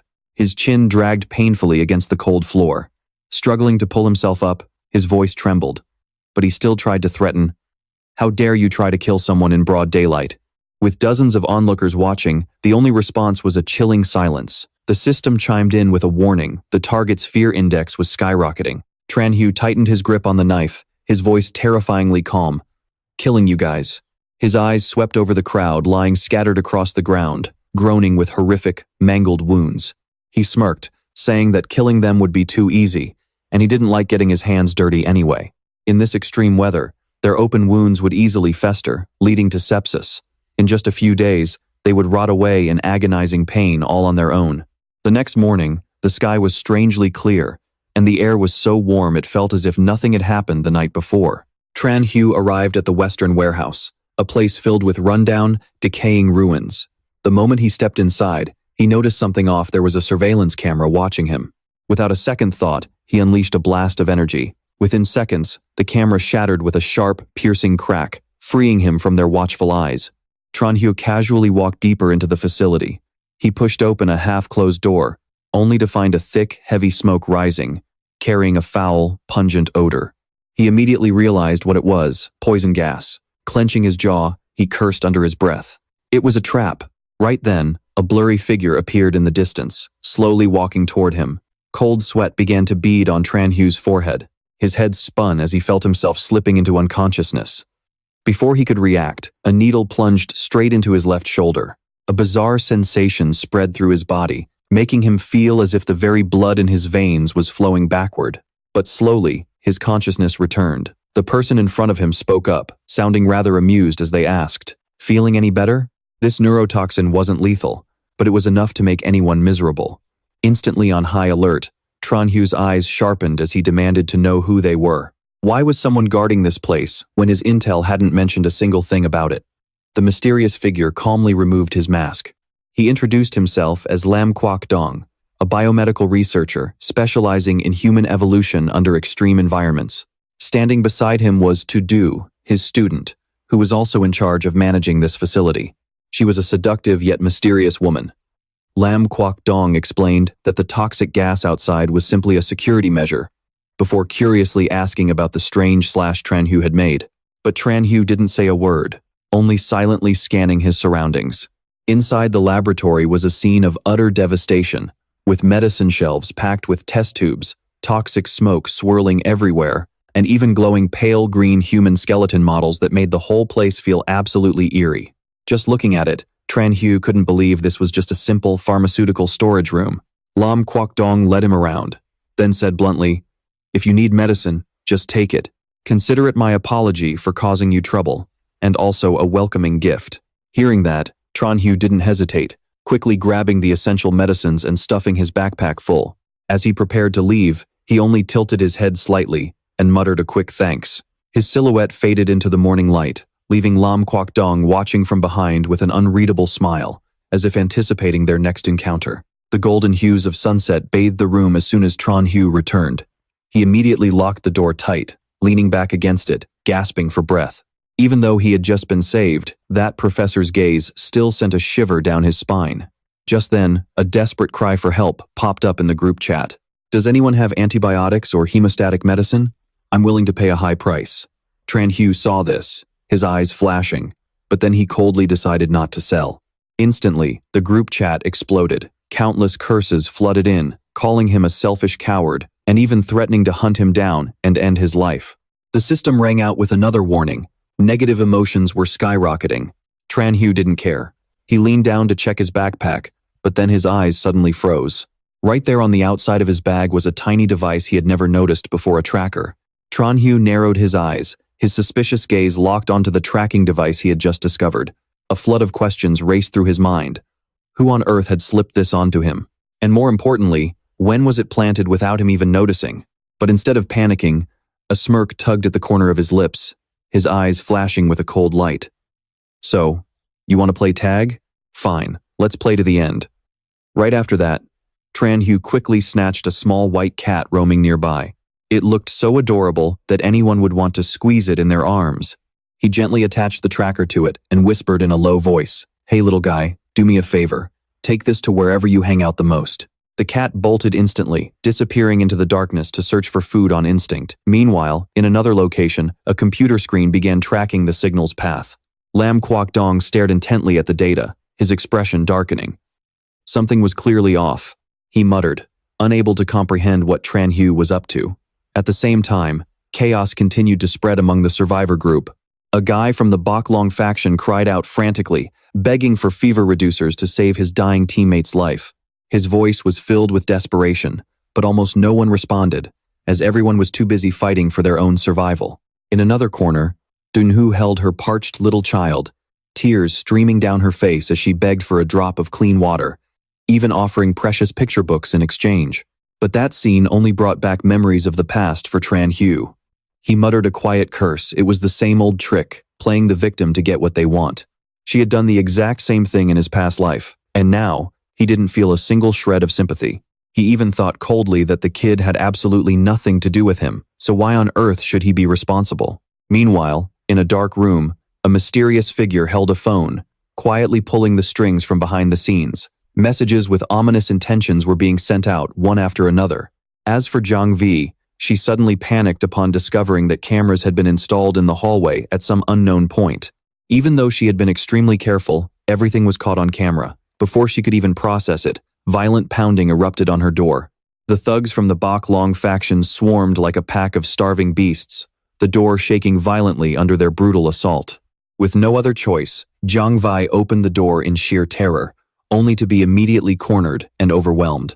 Hungry, depraved eyes and aggressive voices kept shouting demands for food and water, threatening violence if she didn't hand them over. Elsewhere, at the warehouse, those thugs were still lawlessly looting, wiping out every single bottle of mineral water. Meanwhile, after trying to fight back, Zhang Vi was completely overpowered, her body covered in bruises, as tears streamed down her face in humiliation and despair. At the same time, in a ruined basement, a disease began to spread rapidly. Infected wounds took a turn for the worse, claiming many lives.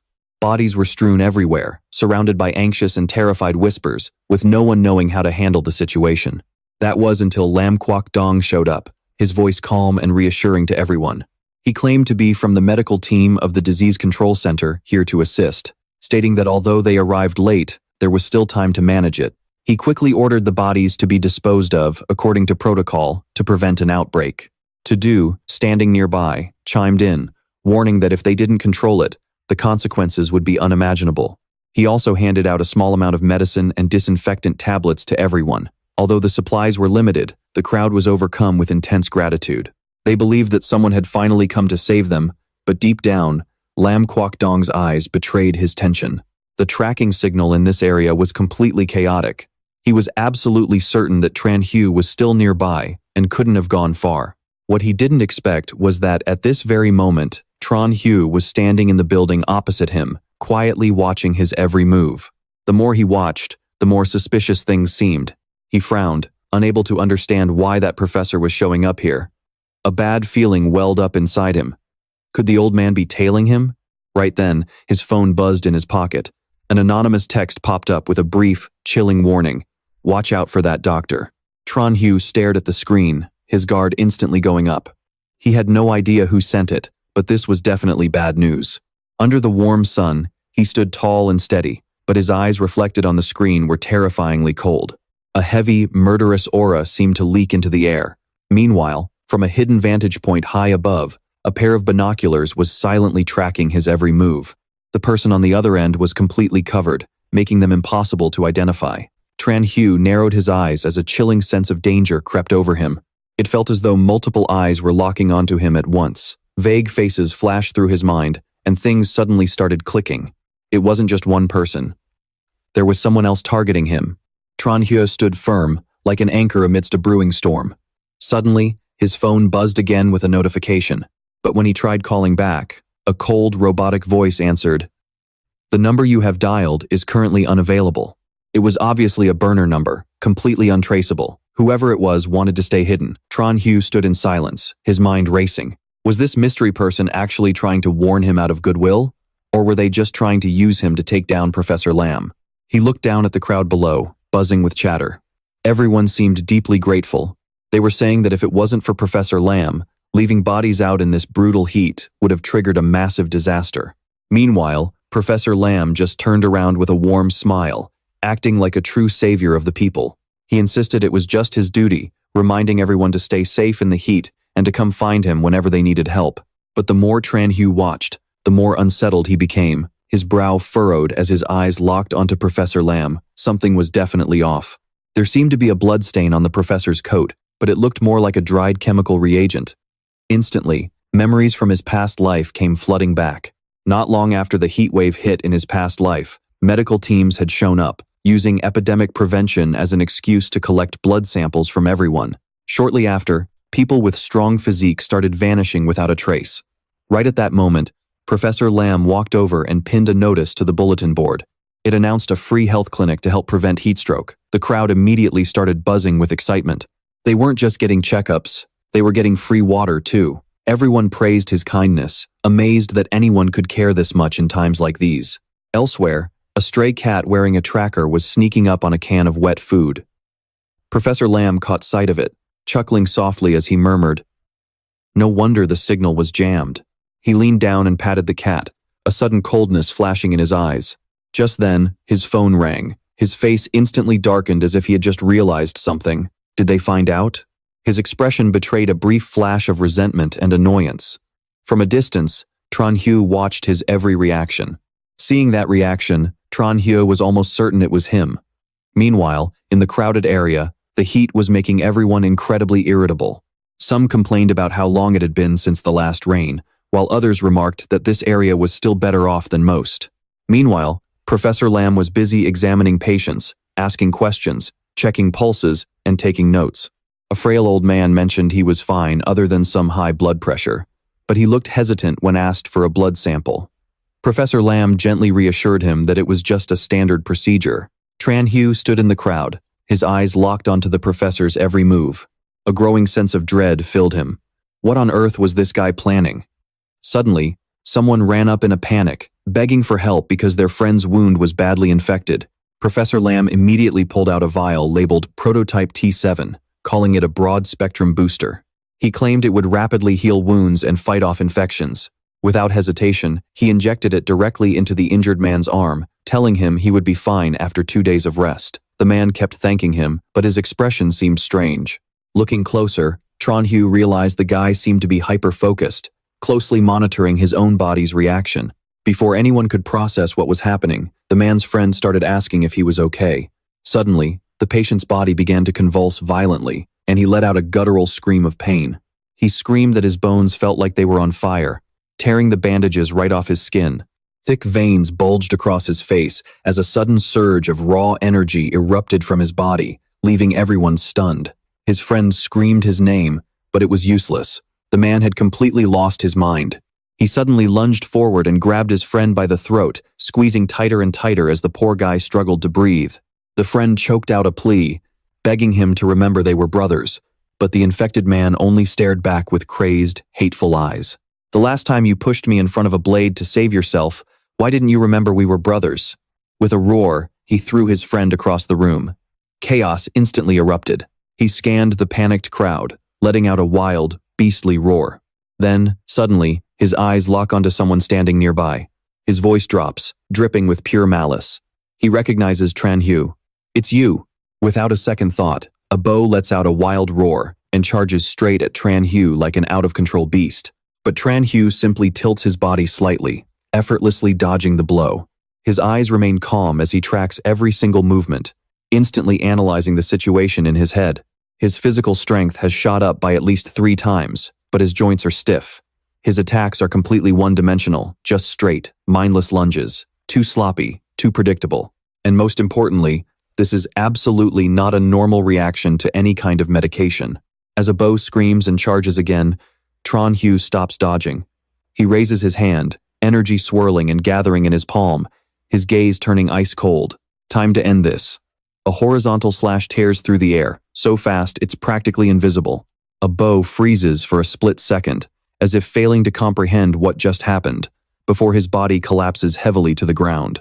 With it all over, the street falls dead silent. The only sound is a set of footsteps echoing from the distance. A figure approaches, muttering in confusion. Why did the tracking signal stop here? The nanobots implanted in the drug have built-in trackers. There's no way it's wrong. It was working perfectly fine just a moment ago. His footsteps slow down and then come to a complete stop. Lam Kwok-dong stands frozen at the sight before him, one dead and one severely injured. He immediately pulls out his phone to scan Abo's corpse, his voice dropping as he analyzes the data. The T7 prototype caused extreme overstimulation, leading to a complete nervous breakdown, but this wasn't the direct cause of death. He bends down to check the pulse, and his eyes suddenly widen. Memories of previous clean-cut wounds flash through his mind from Lu Haifeng's body to that steel padlock sliced cleanly in half the other day. They all share a single, terrifying characteristic: perfectly clean cuts. No tools, no machinery, yet done so flawlessly, it defies all logic. This is definitely not something a normal human is capable of. From their very first meeting, he knew Tran Hyu was no ordinary man. And now, he's absolutely certain the boy is hiding the exact thing he's been searching for. Behind him, Truong Kwang coughs violently, struggling to sit up in agonizing pain. Lam Kwok Dong turns around immediately, his tone softening instantly. Don't move. You're severely injured. Your lungs might be hemorrhaging. Gasping for air, Truong Kwong panics, begging for help and desperately asking about a bow. But he only receives a cold, feigned look of regret. Your friend. I'm so sorry. He then quickly shifts the focus. Do you know the person who was just here? This whole mess is definitely connected to him. We have to find him to get to the bottom of this and stop anyone else from getting hurt. Consumed by pain and panic, Truong Kwong doesn't suspect a thing. He blurts out immediately, Tran Hu. I know where he lives. Hearing this, Lam Kwok Dong lets out a faint smile. Mission accomplished. He reassures the boy and offers to take Truong Kwong to his lab for treatment, claiming they have the best medical equipment there and that he can recover in peace.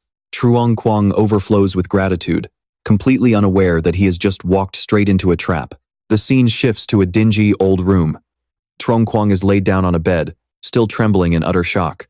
His lips tremble, muttering about how he can't understand why Abo turned out like that.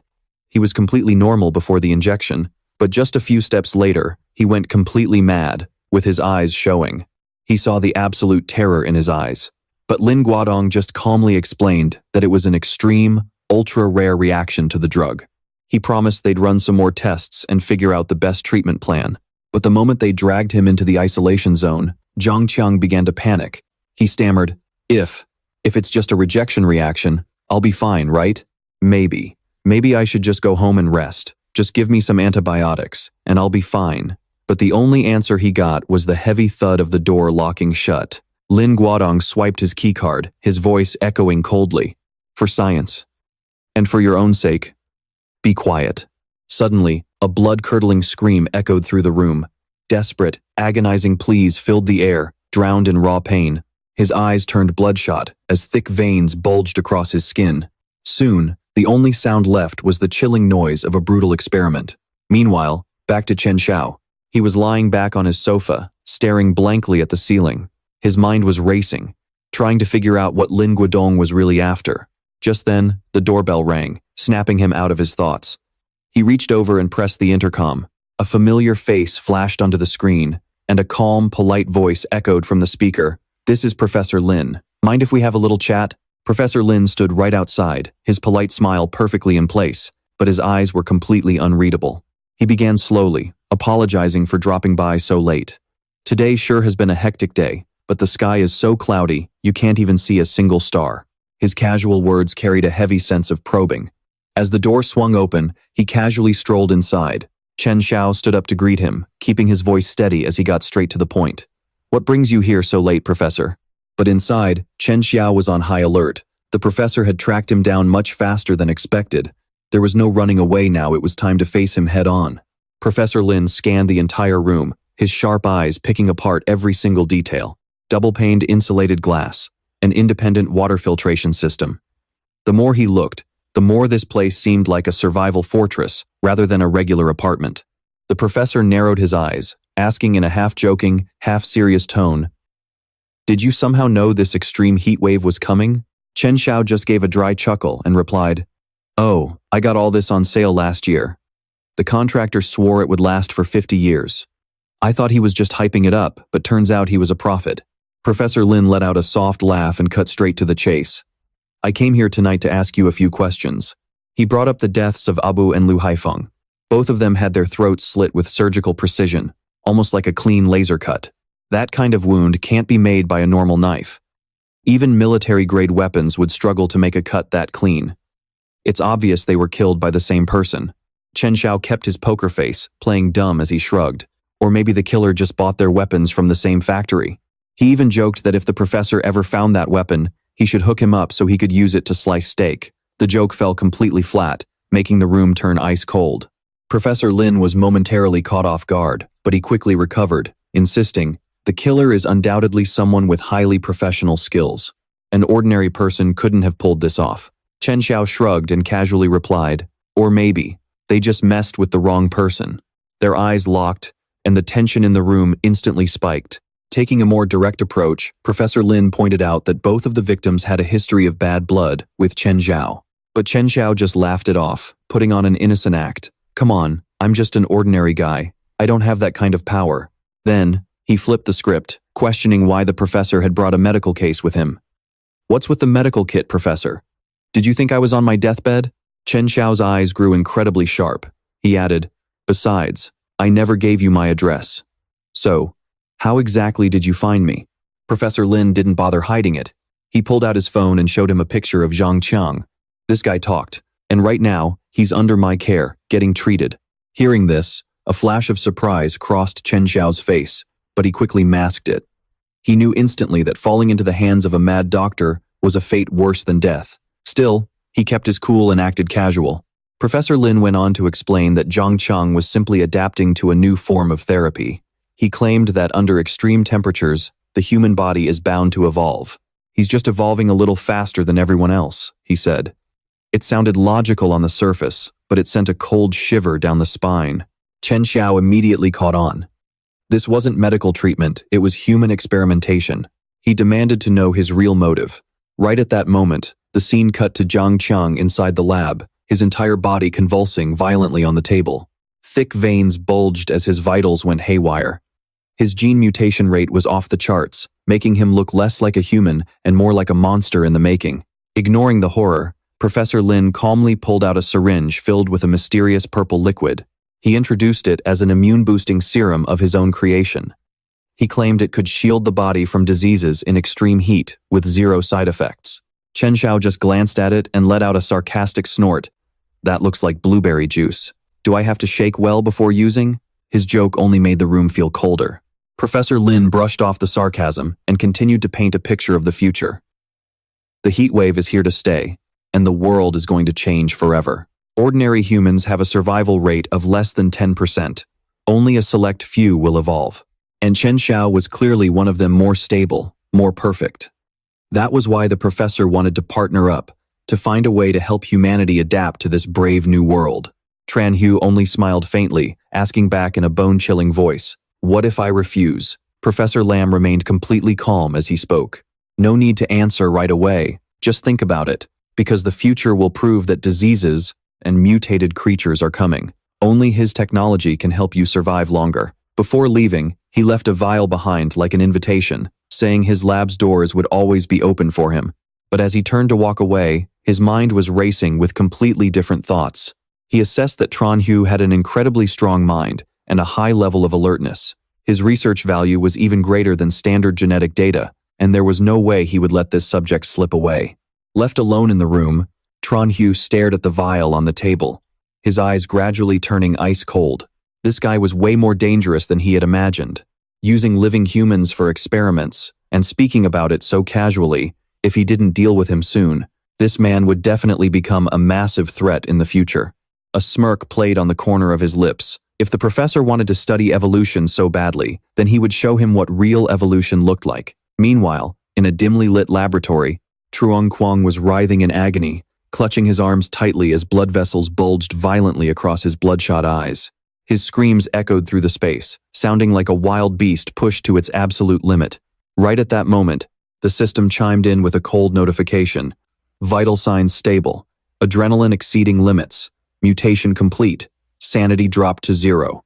Up on the observation deck, Lam Kwok Dong stood quietly, watching the entire process, his mouth slowly curling into a satisfied smile. As if witnessing the completion of a flawless masterpiece, he muttered, "Hatred, fear, and pain, truly the perfect catalysts." Then he looked down, his voice low but dripping with absolute control. "Trong Quang, you have been reborn. Go now, complete your first mission, bring Tran Hu to me. I want him alive." Behind him, Tu Hu stood frozen, her face pale as she couldn't help but speak up. "Using living humans to create a thing like this, is this really the path of evolution you always talk about, Professor?" But Lam Kwok Dong only turned around, a smirk of pure disdain on his face. "Morality? In the apocalypse, that's nothing but a luxury. One person sacrificing themselves to give many others a chance to survive. Isn't that the right choice?" Without waiting for a response, he hit the activation button, his voice freezing cold. "Begin." The laboratory doors swung open. Truong Quang was now completely transformed, his massive frame looming large, his teeth razor-sharp like a wild beast's, and his eyes holding nothing but pure predatory instinct. Roaring, he lunged outside, leaping from building to building like a real monster. He quickly arrived at Tran Hu's apartment complex, but the place was completely empty, with not a soul in sight. Trong Quang crouched low, sniffing the air deeply as if tracking his prey by raw instinct, before suddenly whipping his head around. Under the canopy of a tree, Tran Hyo stood leaning against the trunk, staring at him calmly, as if he had been waiting all along. He chuckled softly. Trong Quang, is that really you? We haven't seen each other in just a few days, and you've already ended up like this. So, should I keep calling you Trong Quang, or should I switch to calling you Vuong Tai? The moment the words left his mouth, Trong Quang's fury erupted, his anger levels skyrocketing. He roared and lunged forward with bared, razor-sharp teeth, screaming, Tran Hyu, you're dead! But Tran Hyu didn't even flinch. His eyes actually showed a hint of amusement, experiencing even more intense emotions after beastification, and the energy gained increases significantly as well. Now this is interesting. He turned and ran, glancing back as he spoke. Follow me, let's find a wider space to fight. I don't want my place trashed, and you definitely can't afford the damages. The two quickly rushed to an abandoned parking lot, where there was plenty of space to clash. Truong Quang came to a halt, his crimson eyes burning as if he wanted to tear his prey to shreds right then and there. Tran Hyu raised his hand, his voice soft yet dripping with murderous intent. Let me give you a little taste of what spatial slash feels like.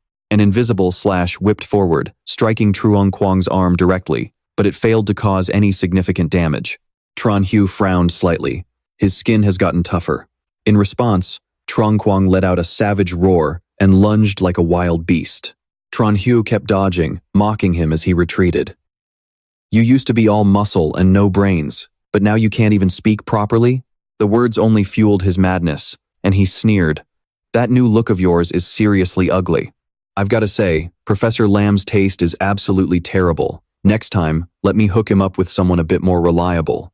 Truong Quang's rage exploded to its peak, but then he suddenly halted, freezing in place and taking Tran Hyu by surprise. What's going on? Right at that moment, things took an unexpected turn. Truong Quang roared as his body erupted once more, unleashing a terrifying force that blew Tran Hyu far back. Unable to dodge in time, he took a direct hit to the stomach, pain flaring up as he instantly recognized the rib spikes. From afar, Lam Kwok Dong watched through his monitor, his eyes flashing with excitement. Stage 2 mutation. Extreme emotion has triggered a new evolutionary state. To Hyu, record all the data. To Hyu complied in silence, but her mind was filled with growing doubt. Was this really the path to saving humanity, or just another tragedy? Back on the battlefield, Tran Hyu dropped to one knee, clutching his stomach. His eyes didn't show a hint of panic. Instead, he just locked his gaze on Truong Quang, who was spiraling out of control, as if evaluating a dangerous yet highly valuable prize. Truong Quang let out a feral roar, veins bulging across his face. His eyes burned blood red, looking like he wanted to rip everything in front of him to shreds. Die, Tran Hyu, he hissed through gritted teeth. Suddenly, the ground beneath them violently shook, sending out a massive shockwave like a localized earthquake. The air distorted around them, but Tran Hyu didn't even blink. He effortlessly slipped past the attack, as if he had already seen it coming from a mile away. Truong Quang didn't let up. He kept throwing relentless strikes, forcing Tran Hyu back step by step. One grazing blow managed to cut the corner of Tran Hyu's lip. Blood trickled down his chin, but his eyes remained ice cold. Right then, his system chimed with a notification. Space barrier is now forming. Tran Hyu glanced at his surroundings, calculating the timing in his head. Just a little bit more. He slowly spoke up, his voice dripping with sarcasm. Is that all you've got, Truong Quang? You sprout a few spikes and suddenly think you're a hedgehog? His words threw gasoline on the fire, and the system kept chiming with warnings about skyrocketing rage levels. Truong Quang let out a crazed shriek, but Tran Hyu kept pushing his buttons. Back when you were just a lowlife collecting protection money, you at least had the guts to swing steel pipes. But look at you now. You get a couple of stabs, grow a few extra bones, and think you're hot stuff? He let out a cold laugh. You're just a dog. Professor Lam tells you to bite, and you bite. Truong Quang's rage reached its absolute boiling point, sending violent shockwaves of energy rippling through the surrounding space. On the other side of the monitor, Lam Kwok Dong watched with pure satisfaction. The emotional readings were completely off the charts. His level was rising again. Tran Hyu was the perfect catalyst to push this experiment to its absolute limit. Standing nearby, Tu Hyu couldn't help but feel completely lost. She had no idea what Tran Hyu was trying to pull. Meanwhile, Back on the battlefield, Trong Kwang's body continued to erupt with power.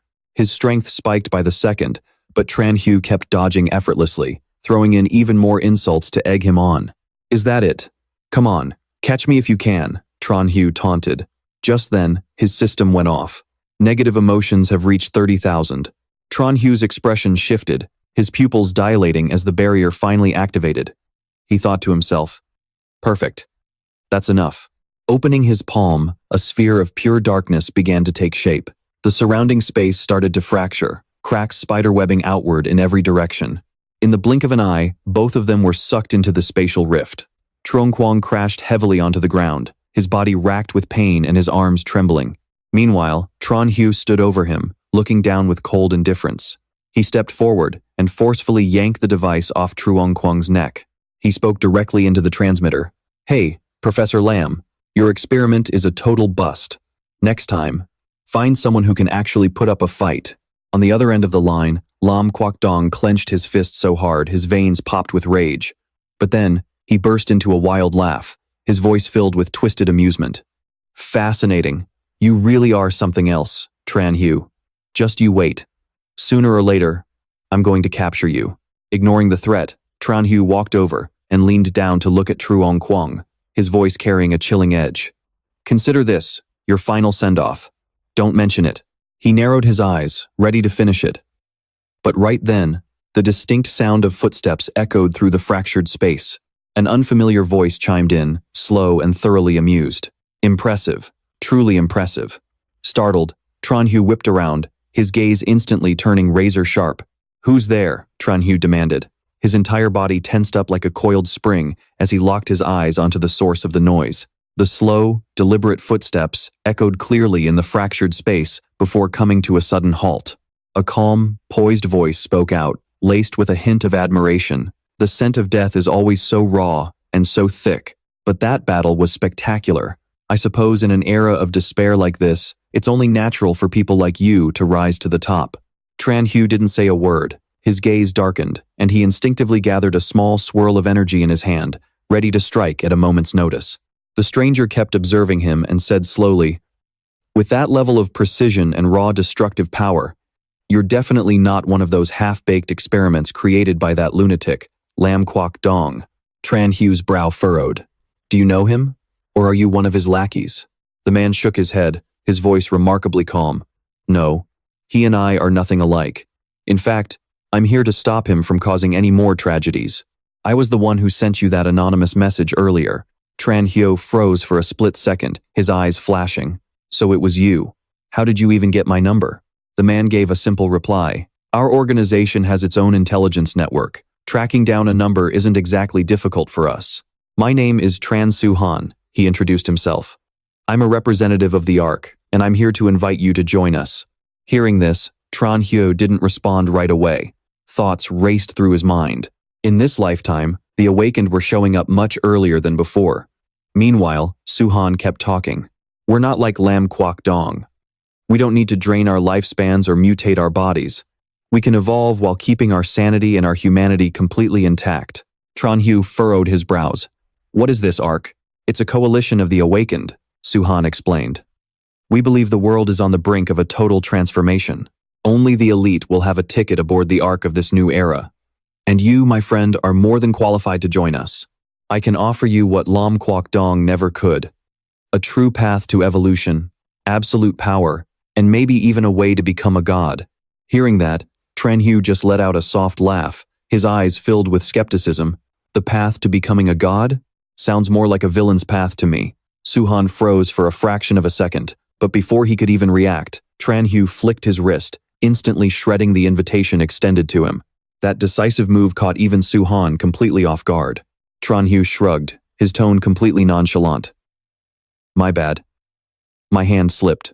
Then, his gaze turned razor-sharp. "But honestly, I absolutely despise it when others try to script my life. Whether it is a lunatic like Lam Kwok Dong or a self-righteous hypocrite like you, I am not interested. I forge my own path. I am used to flying solo. I do not need anyone telling me how to live my life, and I damn sure do not need to join your so-called Ark." Su-han stared at him for a moment before bursting into laughter, his voice dripping with amusement. You have got serious attitude. I am starting to like you more and more. But in a world on the brink of collapse, lone wolves might survive for a bit, but they never last long. Tran Hu shot back coldly. That is none of your concern. Silence fell over the room once more, before Su-han spoke up again. This time, his voice was softer, but laced with warning. When you finally hit the limits of what a single human can do, the gates of the Ark will be waiting. In the blink of an eye, his presence vanished into thin air, leaving nothing behind but a heavy, suffocating pressure lingering in the room.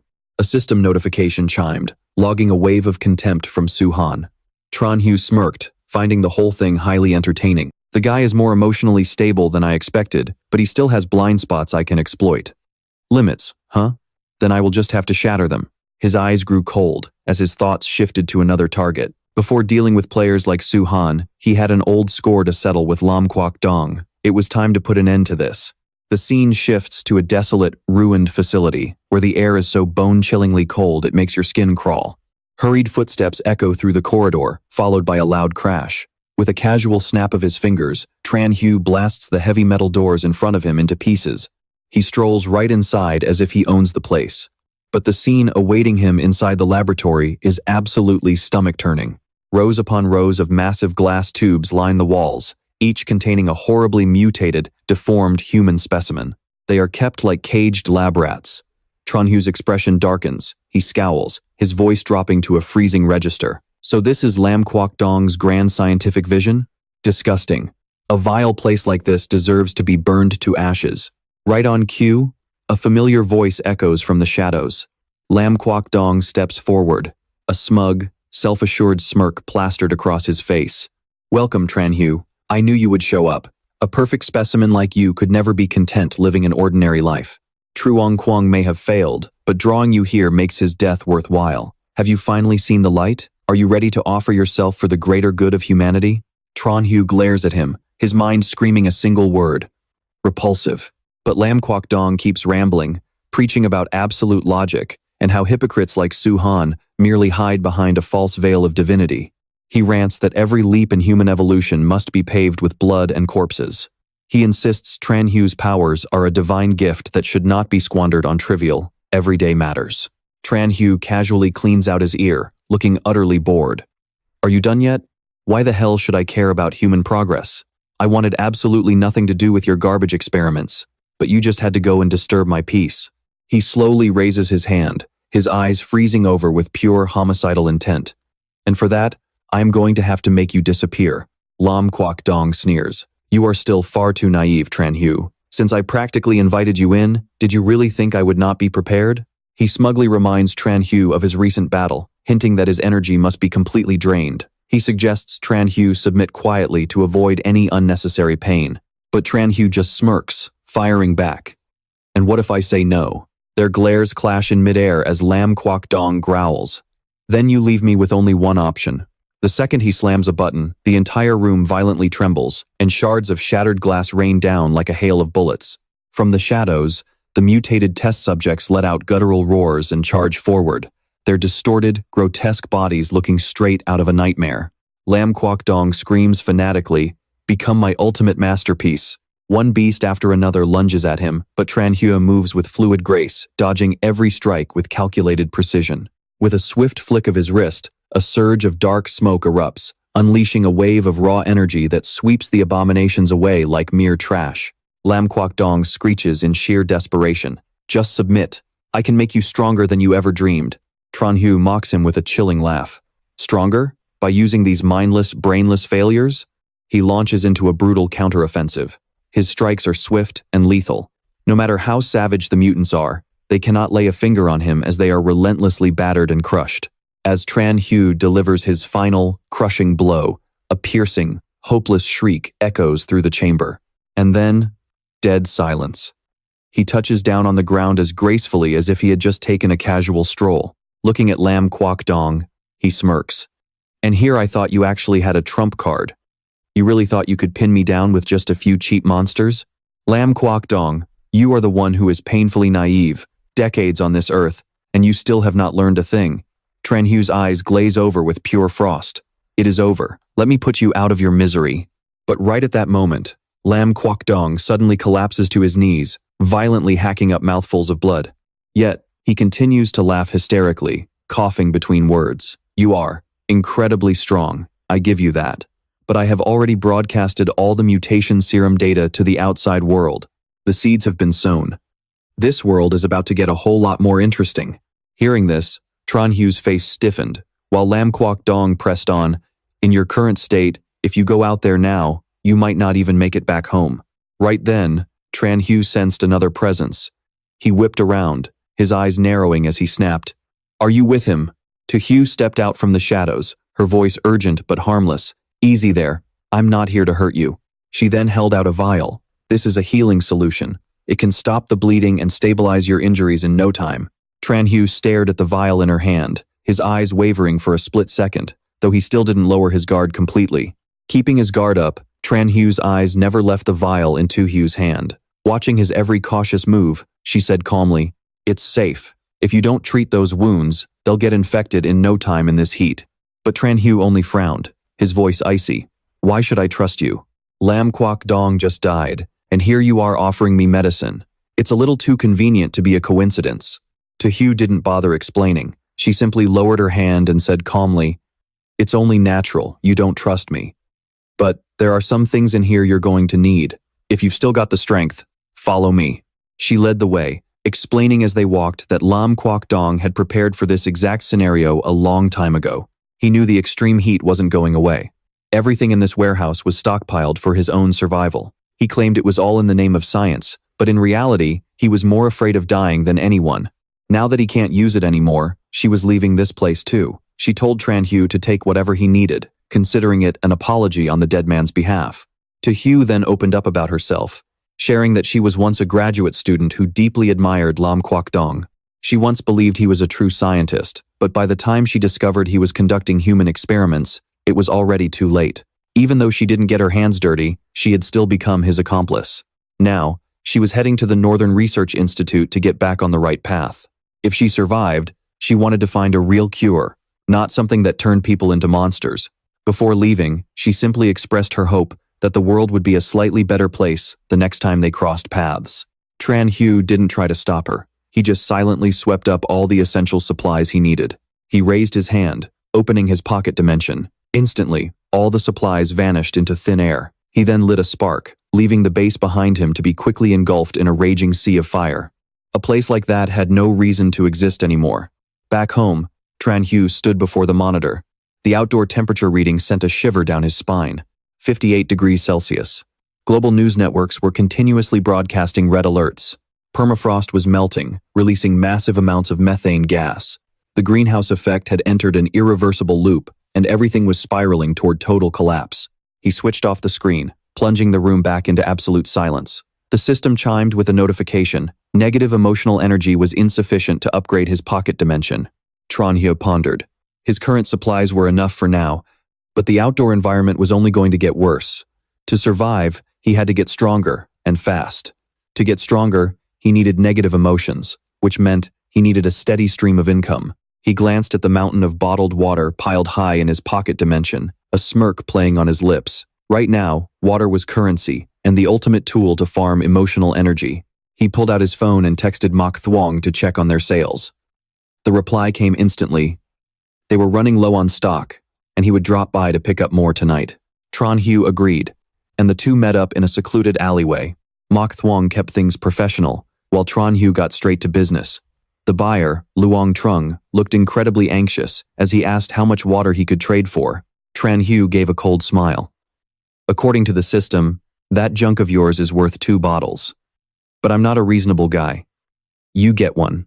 Luong Trung's face flushed red with anger, but before he could even speak, Tran Hu casually added, "Oh, and since your attitude just now wasn't very nice, the price is going up. It's still 1 bottle, but now you have to say, 'Thank you, Brother Hu, you truly are a saint.'"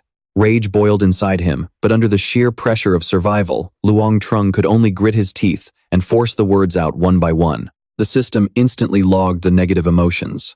Highly satisfied, Tran Hu even smugly reminded him to bring more items next time to trade for half a bottle, leaving the man feeling even more utterly humiliated.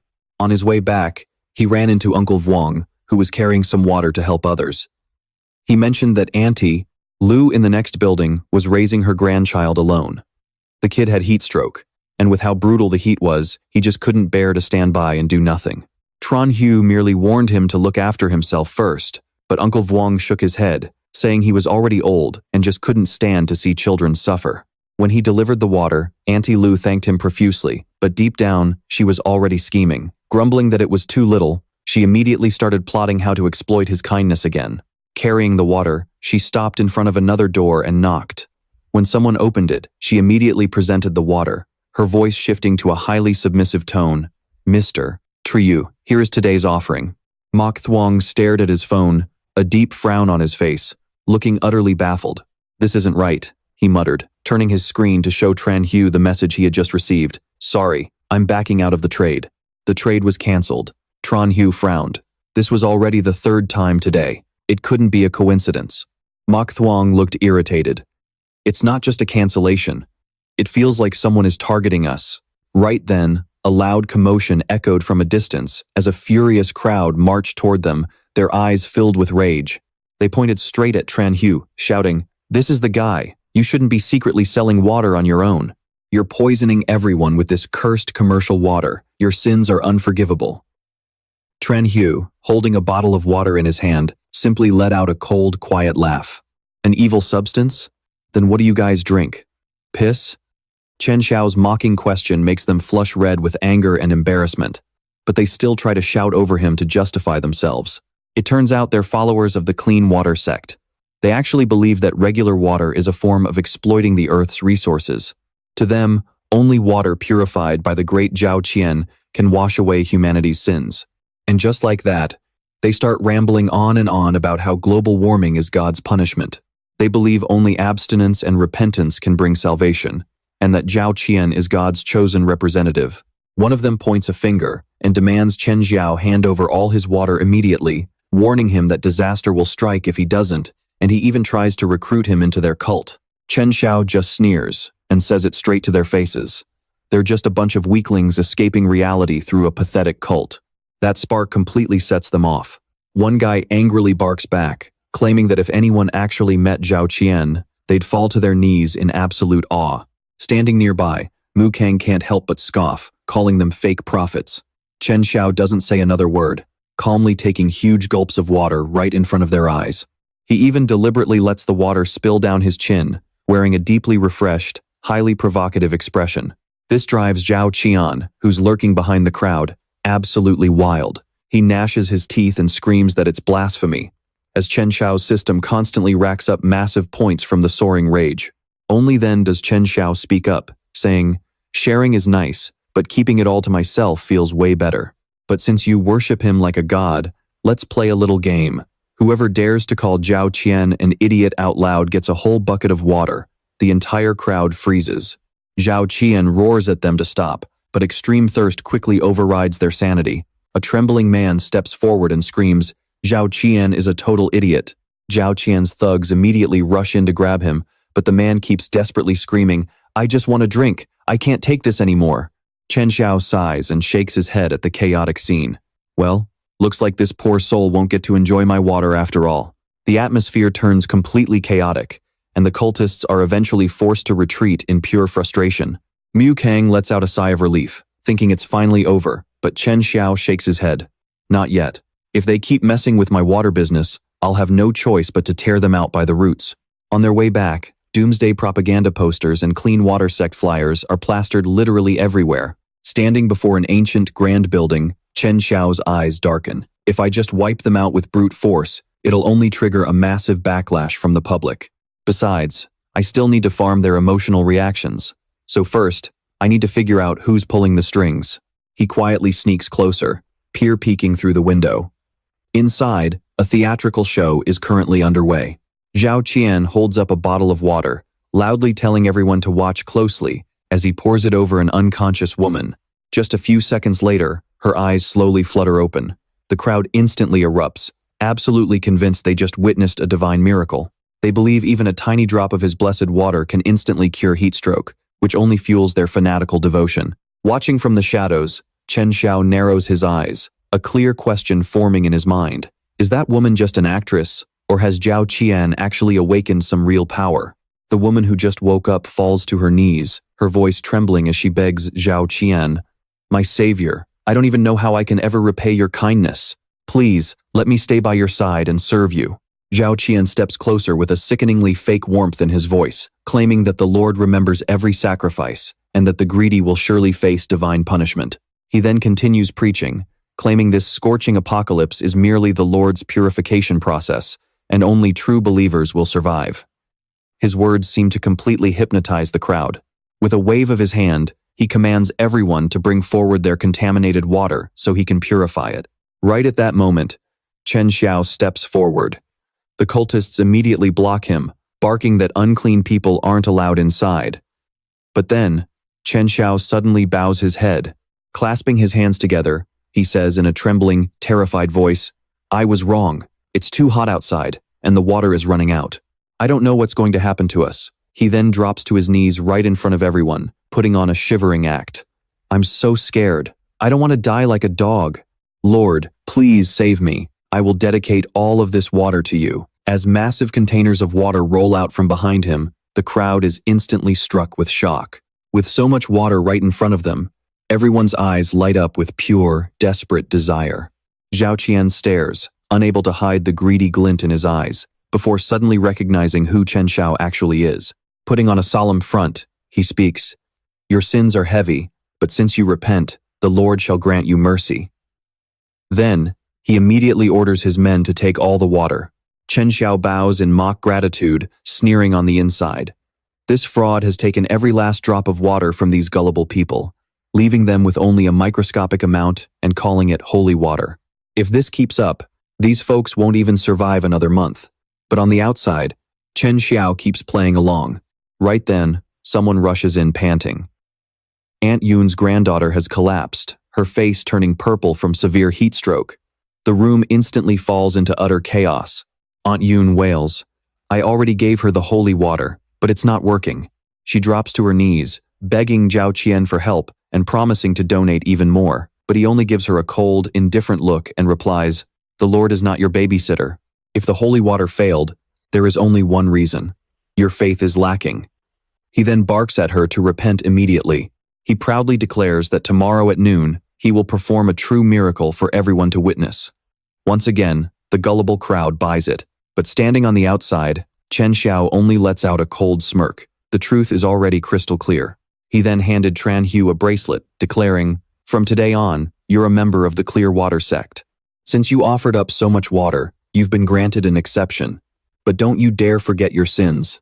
Tran Hu puts it on, pretending to play along on the outside, but inside, he's just laughing at how pathetic it is. The cult leader has no idea that every single one of those water bottles is bugged with a tracker. Seizing the opportunity, Tran Hu quietly tracks the signal to a hidden door, channels his strength, and forces it open. Inside is a massive stockpile, overflowing with supplies. He chuckles as expected. There's no such thing as holy water. It was all just a scheme for Tro Can to hoard everything for himself. Just then, footsteps echo nearby. Tran Hu instantly slips into the shadows. He spots Triyu Can walking in with a young woman. Without a word, Triyu Can slaps her across the face, barking that her acting was absolute trash, and that she recovered way too fast to be convincing.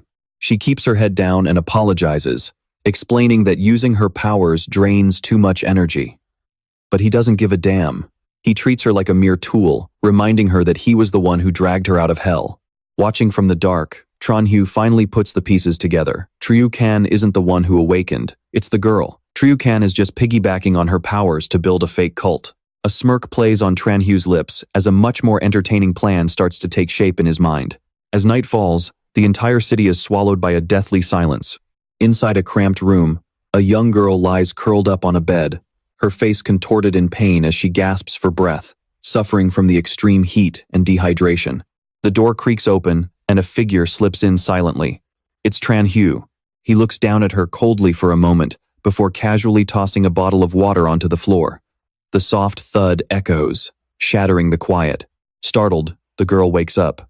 Her blurry eyes scan the room before landing on him, and she weakly asks, Who are you?"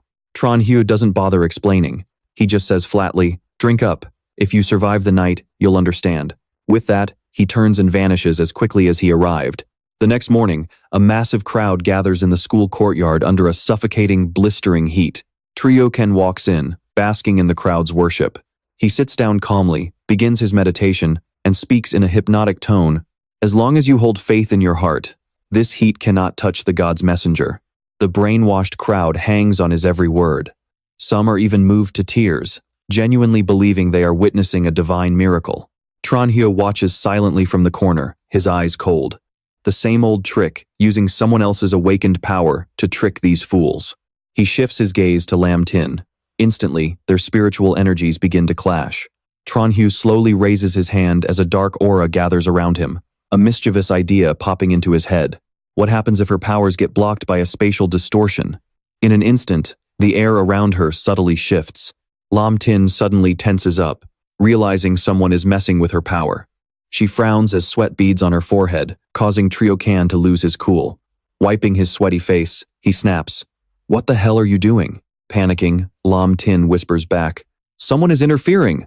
I can't activate my powers here." Tryoken doesn't care, his voice dropping to a harsh, threatening whisper. "I don't care. Stand by me. We are pulling off this miracle today, no matter what." Lam Tin hesitates. In her weakened state, standing out in the blistering sun for even a few minutes could kill her. But as she scans the crowd, she locks eyes with Tranhyo. As their eyes meet, a small piece of paper drifts through the air right in front of her, with a short, direct message written on it. "I'm going to kill Tryoken and take over this area. It's not too late to join me." Lam Tin's expression shifts. After a few seconds of intense calculation, she turns and walks away without looking back. Seeing this, Tryoken panics and roars in fury. "You useless piece of trash. Where do you think you're going?" Ignoring him, Lam Tin walks straight over to Tranhyo and wraps her arms around his waist from behind. Tranhyo raises an eyebrow, teasing. Well, that was a quick change of heart. Lam Tin doesn't waste time and gets straight to the point, explaining that her power is forced thermal release, which lets her force the heat out of a target's body. Tranhyo chuckles, thinking how convenient that is. But Lam Tin quickly adds that there's another way to use it. If I focus the heat extraction only on the head and heart, it instantly cuts off the blood supply to the brain. Hearing this, Tranhyo's expression instantly hardens as a sudden wave of dizziness hits him. His head throbs with an agonizing, squeezing pain, and a sudden wave of dread washes over him.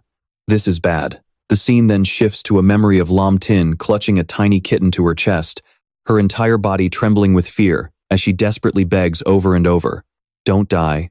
Please don't die." The kitten lies weakly in her arms, its shallow breathing fading fast. But suddenly, the door is kicked open, and a man storms in, screaming at her. Before she can even react, she is violently dragged to the floor, her head pinned down. He beats and curses at her, screaming that after raising her for so many years, it's finally time for her to pay him back. He casually mentions that he's going to trade her for some water, treating her like absolute garbage. All Lam Tin can do is beg desperately through her tears, her voice hoarse as she implores him to stop, but her pleas are met with nothing but cold, brutal cruelty. But just as her world is about to fall completely into darkness, a group of strangers bursts into the room, taking the man down in the blink of an eye before he even realizes what's happening. The mastermind behind everything was none other than Tryoken. He glared at the gruesome scene in disgust before stepping toward Lam Tin. A cold, calculating look flashed in his eyes as he noticed the cat in her arms showing signs of coming back to life. Instantly, he spun it as a divine blessing from God, reaching out his hand to lure her into following him, promising that together, they would save the world. At that moment, Lam Tin just stood there completely frozen, clueless about the madness she had just been dragged into. Back in the present, the tension is suffocating. Tranhyo is forced to his knees right in front of the crowd. The lackeys keep screaming at him to bow down to Tryoken, but they are met with nothing but a bone-chilling, terrifying stare. Then, with a single flick of his wrist, blood splatters everywhere, leaving everyone frozen in terror. Someone trembles, whispering the word demon.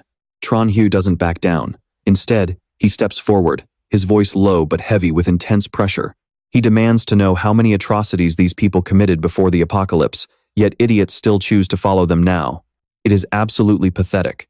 Right then, Mok Thwong arrives, bringing to light all of Tryoken's dirty, twisted past. As every single sin is laid bare, the crowd starts to waver, though a few stubborn zealots refuse to accept the truth and desperately deny it. A woman quickly grabs little A Lin, insisting that Trokan's divine miracle saved the girl, and even rallies the crowd to restrain Tran Hu. But at that very moment, A Lin weakly speaks up, asking if everyone has lost their minds. Because the one who saved her was not Trokan, but Tran Hu. He was the one who gave her water last night. Those words shatter their beliefs like a sledgehammer, sending the panicked crowd stumbling back with utter confusion in their eyes. Unable to handle the overwhelming shock, Lam Tin turns pale as a ghost and collapses to the ground. Seeing this, Trokan flies into a rage and draws his gun to finish her off.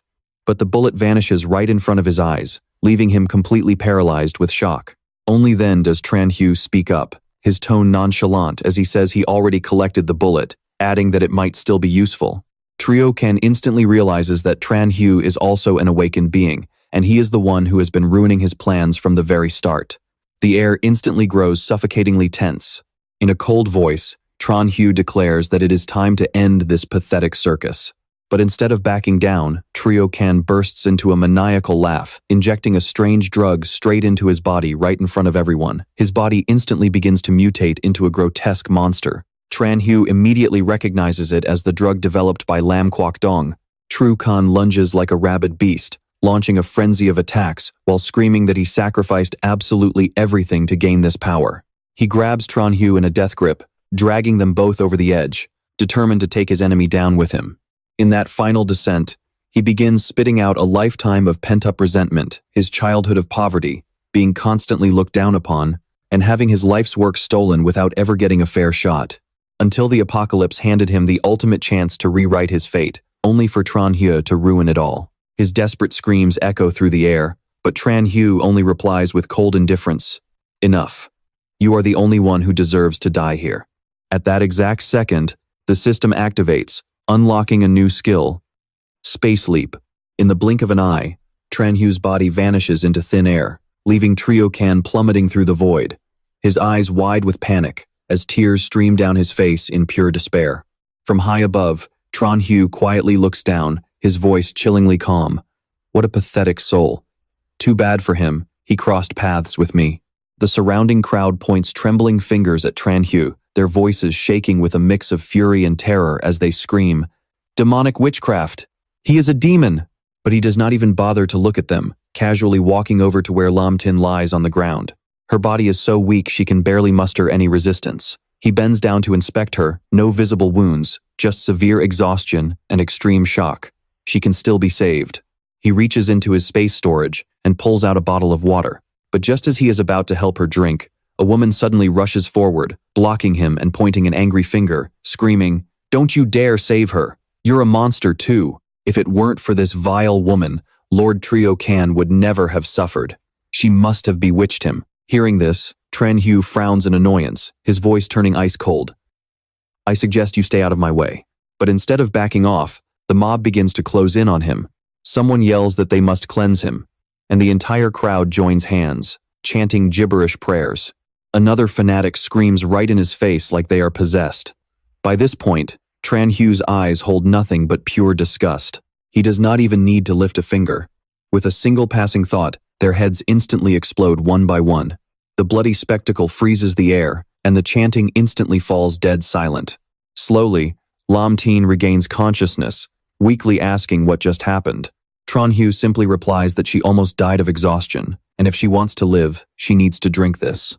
Still in a daze, her panicked eyes search around for a familiar face. "Where is Trokan?" Tran Hu answers bluntly, "Dead.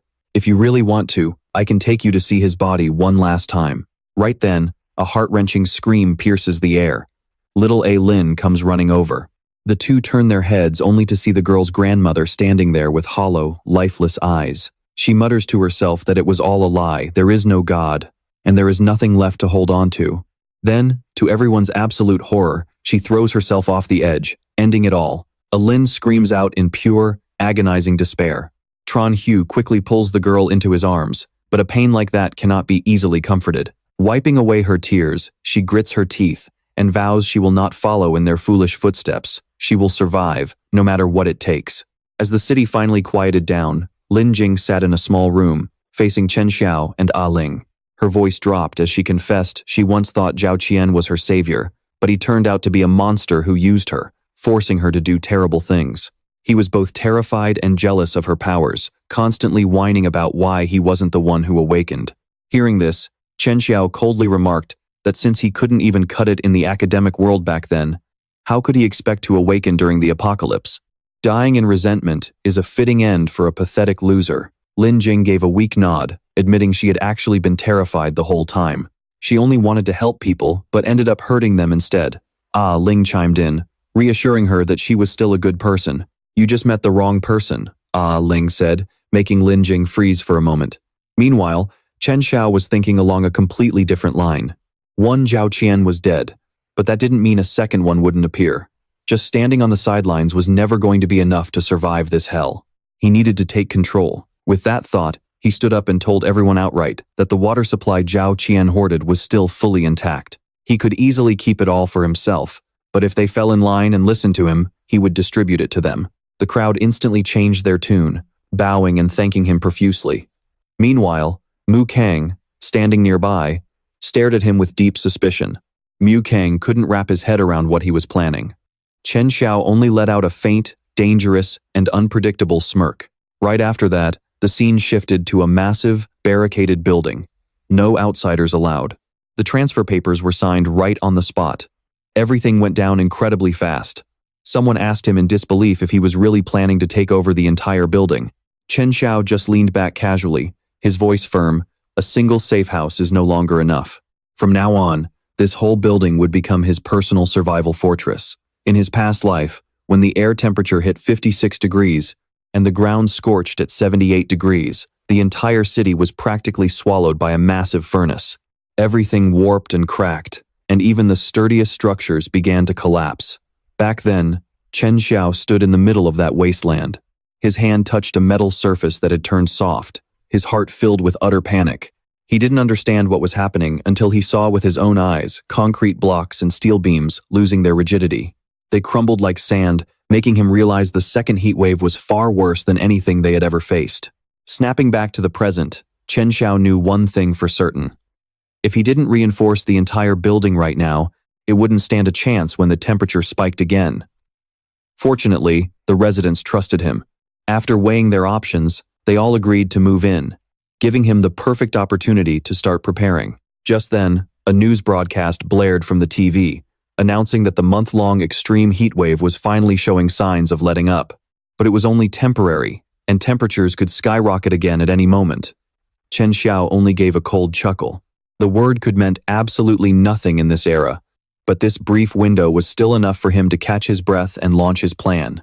Outside, people were overjoyed. It had been so long since they felt this kind of relief, as if they were coming back to life after being scorched for a whole year.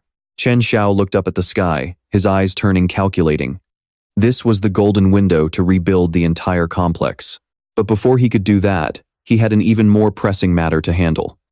Elsewhere, Ling was sitting back, happily munching on snacks. She was enjoying a rare moment of peace. Ling looked up, completely baffled. Do you want me to leave? Before she could get an answer, Chen Xiao raised his hand, and a bolt of electricity fried a giant mosquito right next to her.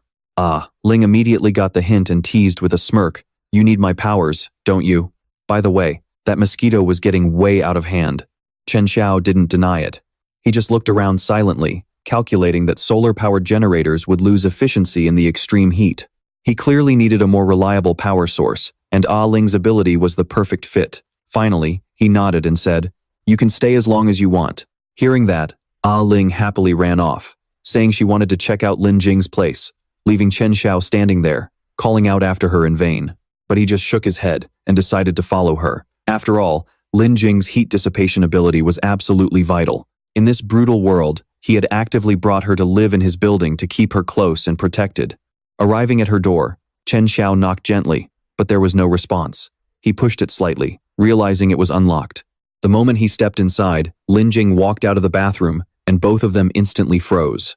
The air froze for a few seconds before a scream pierced the room. She yelled at him, calling him a pervert, while Chen Xiao frantically explained that it was an accident. He argued that she hadn't locked the door, but Lin Jing snapped back that he hadn't even given her the keys yet.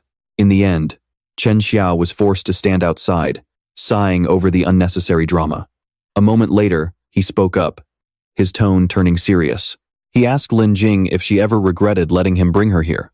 Or, to put it bluntly, was she afraid he would turn out to be another Zhao Qian? The question made the air grow heavy, but Lin Jing's answer was brutally honest. She knew he was using her powers, but at least when he fought for his own gain, he still had some lines he wouldn't cross. Tran Hu heard this, and simply replied that no one can predict the future. Right then, a Lin ran over, breaking the heavy tension. And just like that, a new life began to take shape. Tran Hu and Lam Tin set to work, redistributing the collected water, bringing a new sense of order to the area. For Lam Tin, it wasn't just about survival, but a way to atone for the mistakes she had unintentionally made in the past. As for Tran Hu, this was only the first step toward building his own fortress in a rapidly collapsing world. 7 days after the extreme heat wave finally paused, people began stepping outside to enjoy the gentle sunlight. On the second floor, Mr. Vuong was watering his flowers, while Lam Tin reviewed some documents. On the third floor, Mok Thuong realized just how incredibly comfortable it was to be in an air-conditioned room. Down in the basement, Lin was playing video games on the TV, while Tran Hu stood on top of the tall building, quietly looking down at the streets below. He thought to himself, although I took advantage of the cooler weather to overhaul the building's internal power grid, the resources needed to build a comprehensive defense system for this place are way beyond what most can afford, and my own budget is limited. What should I do now?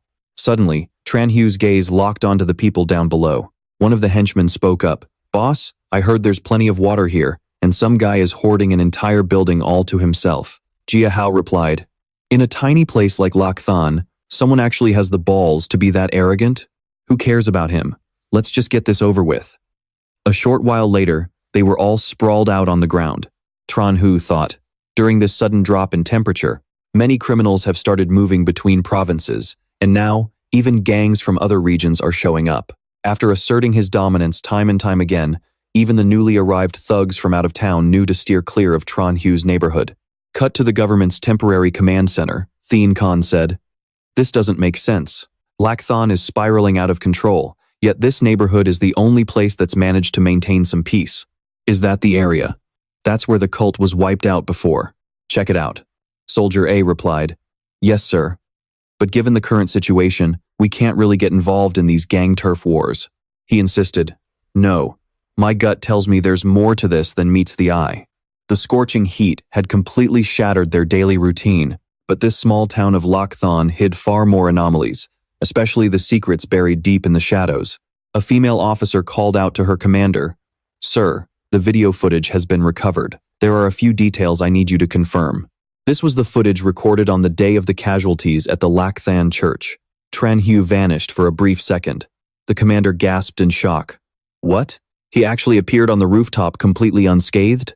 Send a team to investigate immediately. The subordinate replied, understood, sir. The operatives reported that they had locked onto the target building and bypassed the electric fence. Then, the two of them made their way to his front door. A mechanical click signaled that the security bypass was complete. They immediately kicked the door open to breach the house, only for Officer A's face to freeze in sheer confusion.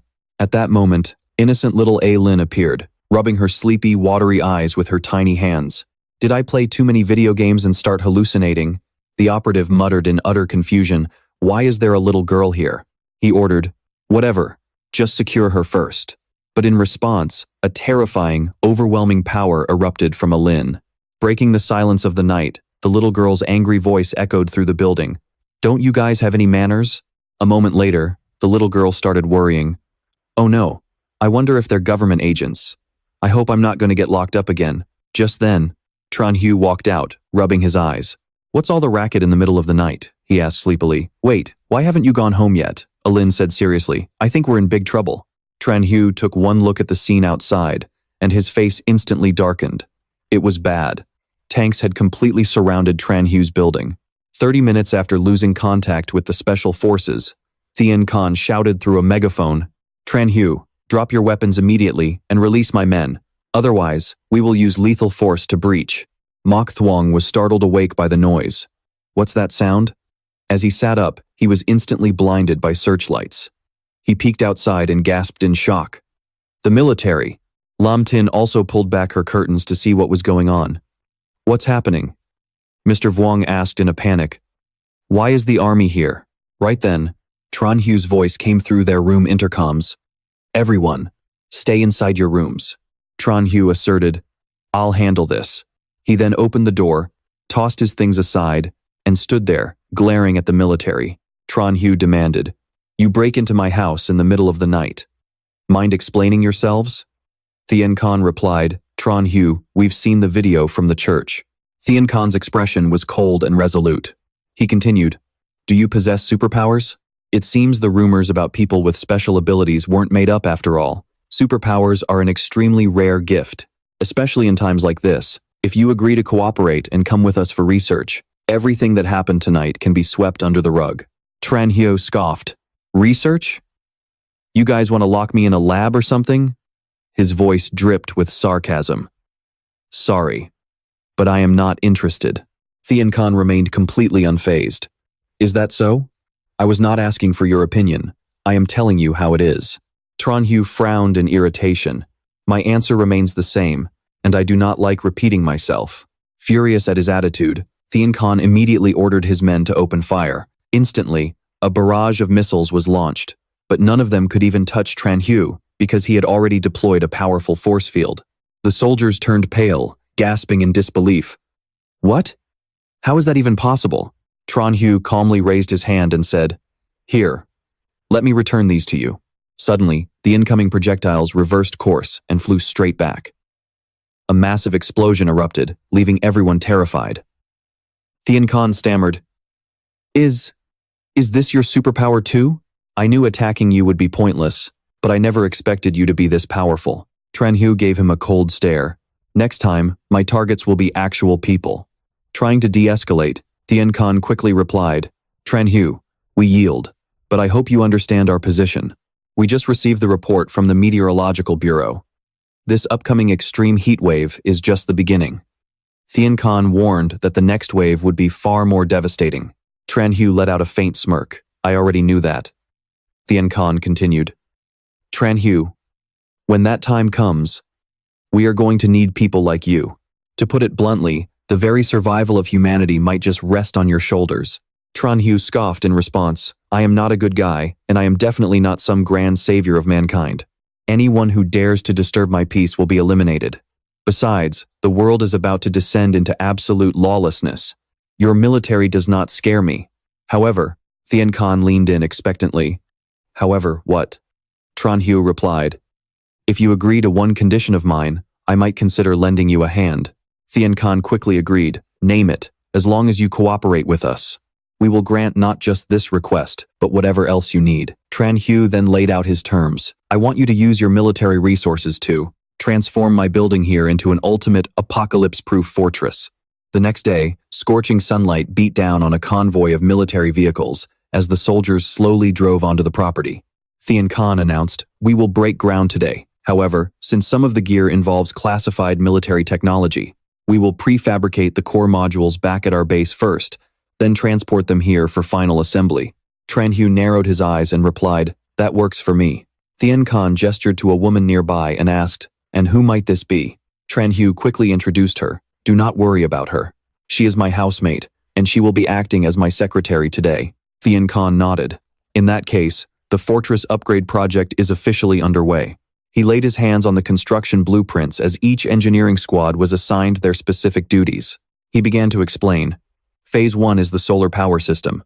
It is over 10 times more durable than your current setup, and its thermal conversion efficiency is 3 times higher than standard solar panels. Tran Hu murmured, finding it quite interesting. Thien Khan went on to introduce the next phase. Phase 2 is a military-grade backup generator system. Even if it rains for days on end, this setup can keep the entire building running smoothly. Here are the exact specifications. Phase 3. Reinforcing the outer walls with an extra layer of armor. It is bulletproof, fireproof, and highly insulated. Any enemy trying to breach this will think twice. Seeing Thien Khan burst into a proud laugh, the other two silently judged him, thinking, Why does he seem way more excited about this than we are? Thien Khan kept going. Phase 4, upgrading the perimeter security and blast protection. Phase 5, an automated friend, or foe defense system. And Phase 6, an independent satellite communications module. Mr. Vuong gasped in awe. Oh my goodness. This project is absolutely massive. Lin squealed with excitement. We are actually turning into a real-life secret base, Lam Tin added. This feels just like a dream. At that moment, Mok Thuong stood inside the building, looking down at the construction below. Meanwhile, back at the military lab, the medical team delivered their report. His body temperature, heart rate, and cellular activity are all significantly higher than a normal human's. It is as if his body is rapidly adapting to some kind of extreme external environment.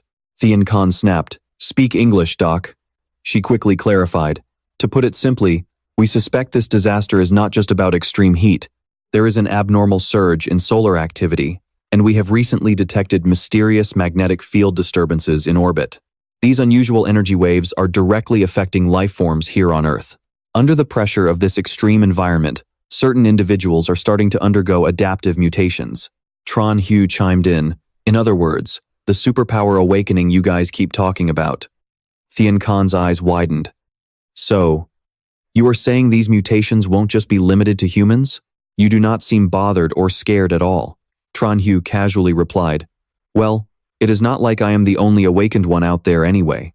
Thian Khan gasped. Wait, you mean there are others like you? Have you actually met them? He replied. Sure, I do not mind telling you. There is an organization of awakened individuals calling themselves the Ark. They seem to be gathering more of their kind, but I had zero interest in joining, so I turned down their invitation. Thian Khan fell silent, deep in thought. Aside from the military, there is actually another faction keeping tabs on him. This is definitely something we need to watch out for, and as for Tron Hu, I swear I have seen him somewhere before. The screen flashed a photo of him and Mok Thuong. Someone gasped, wait a second, isn't this? Her eyes widened with sheer terror as she stared at the profile. The record read, treasonous operative, high risk, missing target. On the other side was a desolate landscape of glowing golden trees. As the two of them chatted, their cellular activity was rapidly surging. The officer muttered in disbelief. Is this what the body of an awakened really looks like? Tran Hu asked, totally confused. Are we good here? Thian Khan spoke up. We've gathered enough data lately. Let's wrap this up, he replied.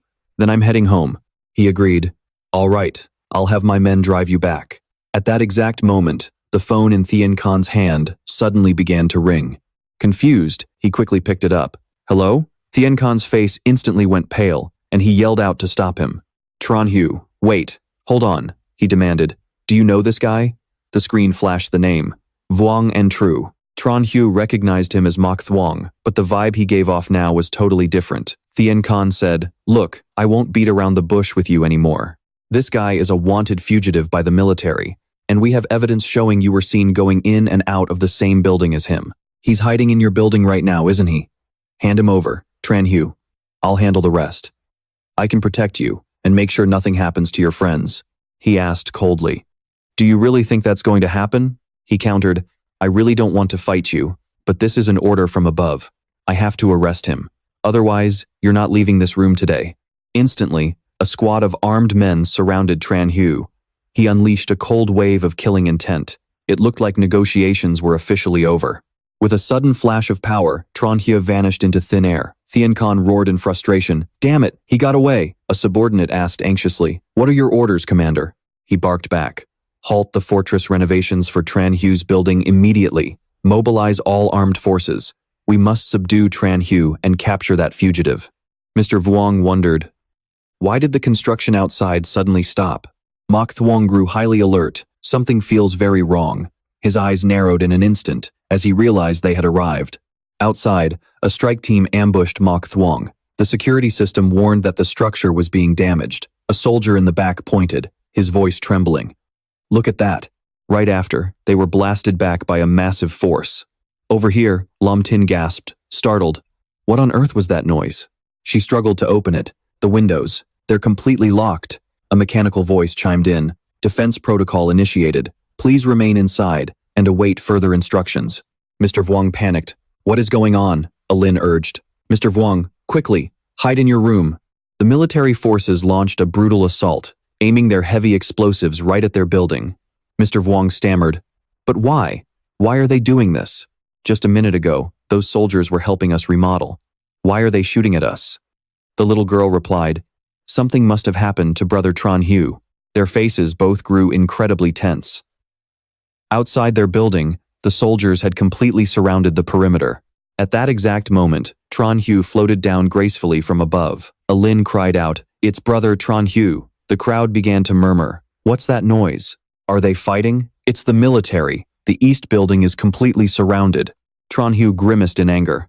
"You dare launch a sneak attack on my neighborhood? Then don't blame me for what comes next," the commander shouted. "Hold your fire." Thian Khan glared with bitter hatred. "This is a residential zone. Do not harm any innocent civilians." Tran Hu, if you persist in harboring a fugitive, I might not be able to force you, but I can strip away all of the military's resources from this project. If I do that, it's only a matter of time before your building crumbles under this extreme, scorching heat, he replied casually. Did you really think I didn't anticipate you'd say that? Right then, Tran Hu began to manipulate his power. A massive, towering object suddenly materialized out of nowhere. Mr. Vuong gasped. How did something that huge just show up? Alin squealed with excitement. Whoa, that is so cool. Thian Khan stared in absolute shock. Those are the construction materials for the fortress renovation. When did you even get your hands on those? Tran Hu replied smoothly. Your stockpile was right next to the hospital, so I just grabbed them while passing by. These are the supplies I earned, so I'm keeping my share. You can have the rest back. One of the soldiers couldn't help but yell, "This is insane." Thian Khan's eyes widened in realization. This is the true power of spatial ability. It's not just for combat. It's a god-tier strategic asset for transport. Tran Hu, let me warn you one more time. The global temperature is going to keep soaring. When it does, this entire city will inevitably collapse. We're facing total chaos. Fires, riots, and worse foreign forces are already starting to infiltrate, trying to steal our nation's most precious resources. Hearing this, Tran Hu's expression turned dead serious. Thian Khan pressed on. And to combat all of this and protect our citizens, the government is launching a project of unprecedented scale. Behold, the Sky Dome Project. Tran Hu muttered, The Sky Dome Project? Inside, Mok Thuong listened in absolute shock. The Sky Dome Project, a multi-layered thermal barrier structure. The entire city will be sealed deep underground. Put simply, citizens will live beneath the earth, only catching a glimpse of the fake sky through a giant domed ceiling. We will build fully insulated residential zones, and returning to the surface will be strictly forbidden. It's a colossal project under an extremely tight deadline, a literal race against time. Tran Hu. This plan absolutely requires your spatial ability. If you agree to help, it'll double our effectiveness. He fell into a heavy silence for a while. Tran Hu figured it sounded like way too much trouble. Thian Khan was utterly baffled by that response. Trouble? Crossing his arms, he replied, 1 minute you want to kidnap my people, and the next you're begging me for favors. Isn't that a little contradictory? You rolled up with a whole fleet of vehicles, pointing your guns right at me. Is this your idea of asking for help? I don't mess with those who don't mess with me. Now get the hell out of here before I tear your entire headquarters apart. Thian Khan tried to de-escalate. Tran Hu, cool off for a few days. Once the time is right, we'll come back for you. Everyone, fall back. Lam Tin, watching from above, realized, is it over? Mok Thuong was puzzled. Go Q Thian. Did you guys really have to go this far? As night fell, he was sitting inside when he heard a knock on the door. Tran Hu said coldly, You're here. He replied, Tran Hu, I'll tell you everything I know. The atmosphere between Tran Hu and Mok Thuong grew slightly tense. He began, I used to be with the Military Armament Bureau. Tran Hu calmly and silently listened to Mok Thuong's story. He explained that during a routine operation, he had discovered a shipment of weapons being diverted. What's more, these weren't ordinary weapons, but core technologies designed for extreme high-temperature environments. On top of that, the recipient was a foreign power. He had originally planned to expose this, but things took a different turn, and he ended up being the one arrested. So, I escaped with the military gear back then. That's how I ended up selling you those firearms and ammunition. He realized the truth. So that's how it is. The equipment smuggled abroad was highly likely the core tech of the Canopy project. Mok Thuong's expression grew increasingly grim. He spoke up, Tran Hu, actually, about this Canopy project. Right then, Tran Hu narrowed his eyes and stopped him. Wait. Mok Thuong was caught off guard by his sudden reaction. What's wrong? He stood up and replied, Someone is watching us. Standing below, looking up at them, was a woman. It was Elisa, a cold-faced female agent. He was stunned, to slip into the backyard without triggering any alarms. Who could that be? Tran Hu said softly. I'll go meet her. Tran Hu then used his teleportation power to appear right in front of her. Elisa spoke first. Tran Hu, we finally meet. Your security system is honestly a joke. Slipping in completely undetected was a piece of cake. Irritated, he asked directly, who are you? She replied, Tran Hu, 22 years old, an only child, born and raised in Los Angeles. Graduated high school in Los Angeles, then dropped out of college to start working. Am I right? Tran Hu frowned and asked, so what? She introduced herself, Tran Hu. My name is Elisa. I understand you better than even the British military. He shot back. In this day and age, isn't leaking someone's personal info incredibly easy? What's your goal? I don't have much patience, Elisa replied. I didn't come here to fight. You're building a shelter, right? Not a bad idea. But how long can a shelter like that really last in the apocalypse? You already know about the Canopy project, don't you? It's a massive project that could change the fate of humanity. Tran Hu replied indifferently. Is that so? Then that's great. She closed her eyes and continued. It's not that simple. That plan can only save a fraction of the population. Hearing this, he was deeply shaken. What? Elisa explained. It's obvious, isn't it? How could an underground facility possibly hold so many people? It wouldn't even be enough for the population of the UK alone. So once this plan is completed, a process of natural selection will definitely take place. When that time comes, the weak and the poor will be the first to be abandoned. Confused, he asked. So what? What does any of this have to do with you coming to see me? She proposed. Work with us, with the United States. Only the United States has found a way to save all of humanity from this disaster, leaving no one behind. We are the saviors. I'm representing the United States to contact you. Besides, I know the military has invited you to join the Canopy project.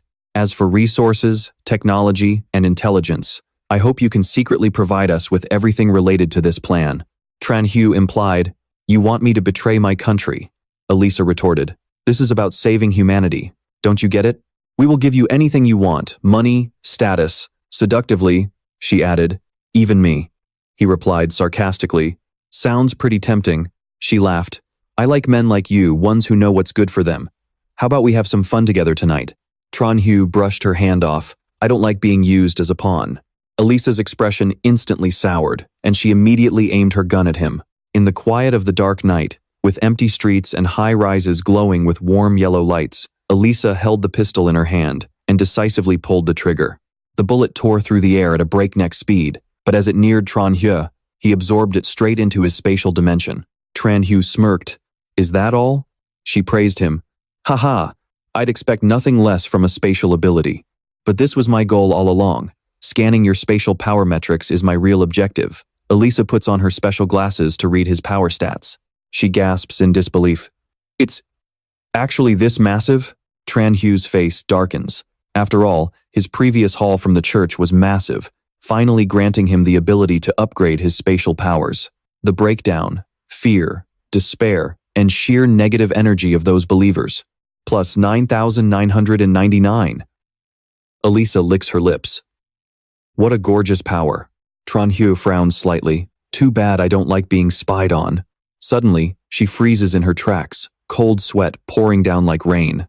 Elisa sees a dark red eye staring right at her.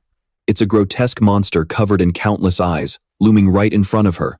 It bares its razor-sharp teeth, sending Elisa collapsing to the ground in sheer terror. Tran Hu warns coldly. Prying into other people's secrets isn't a very healthy habit. She curses under her breath and quickly throws down a smoke bomb. Tran Hu, we'll definitely meet again. Tran Hu frowns, thinking to himself, now that my powers are exposed, things are only going to get more troublesome. The residents in the apartment complex peer out of their windows in curiosity.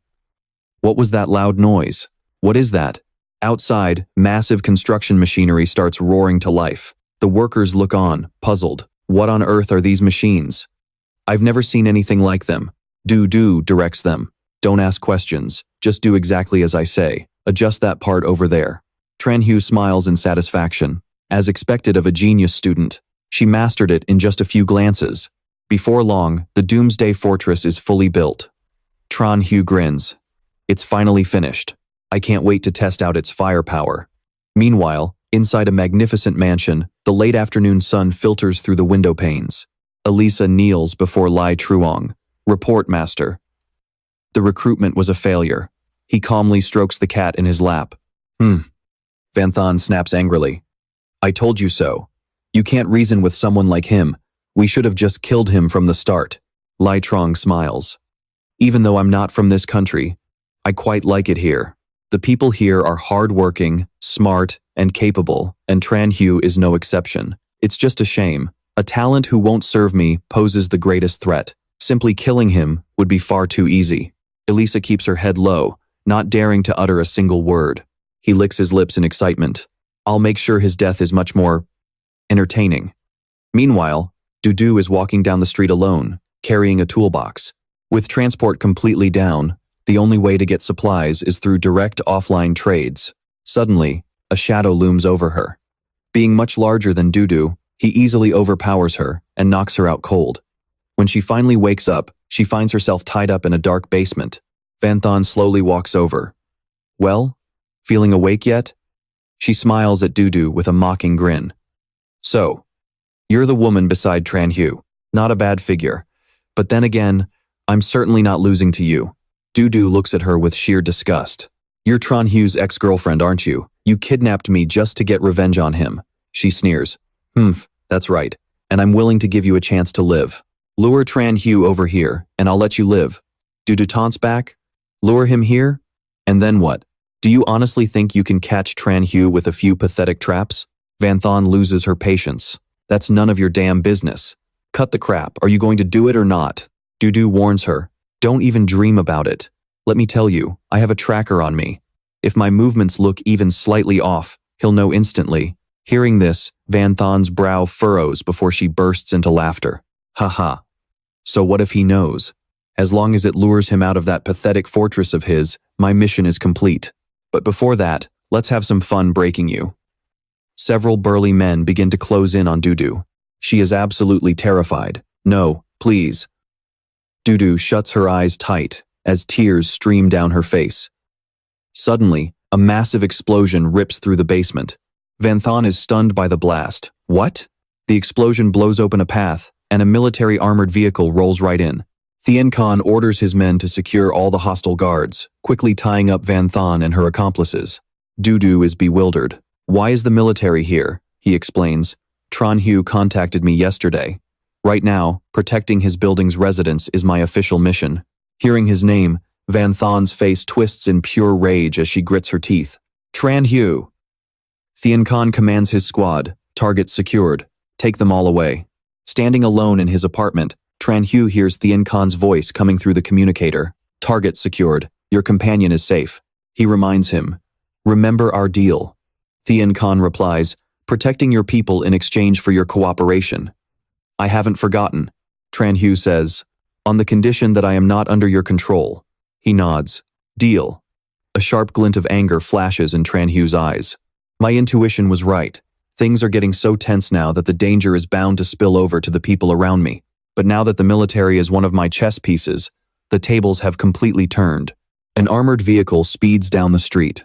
Inside, 5 handcuffed prisoners sit in silence, including Van Thon. She hangs her head in deep thought, flashing back to a time not long ago when she was wandering the streets, her bare feet taking one freezing step after another.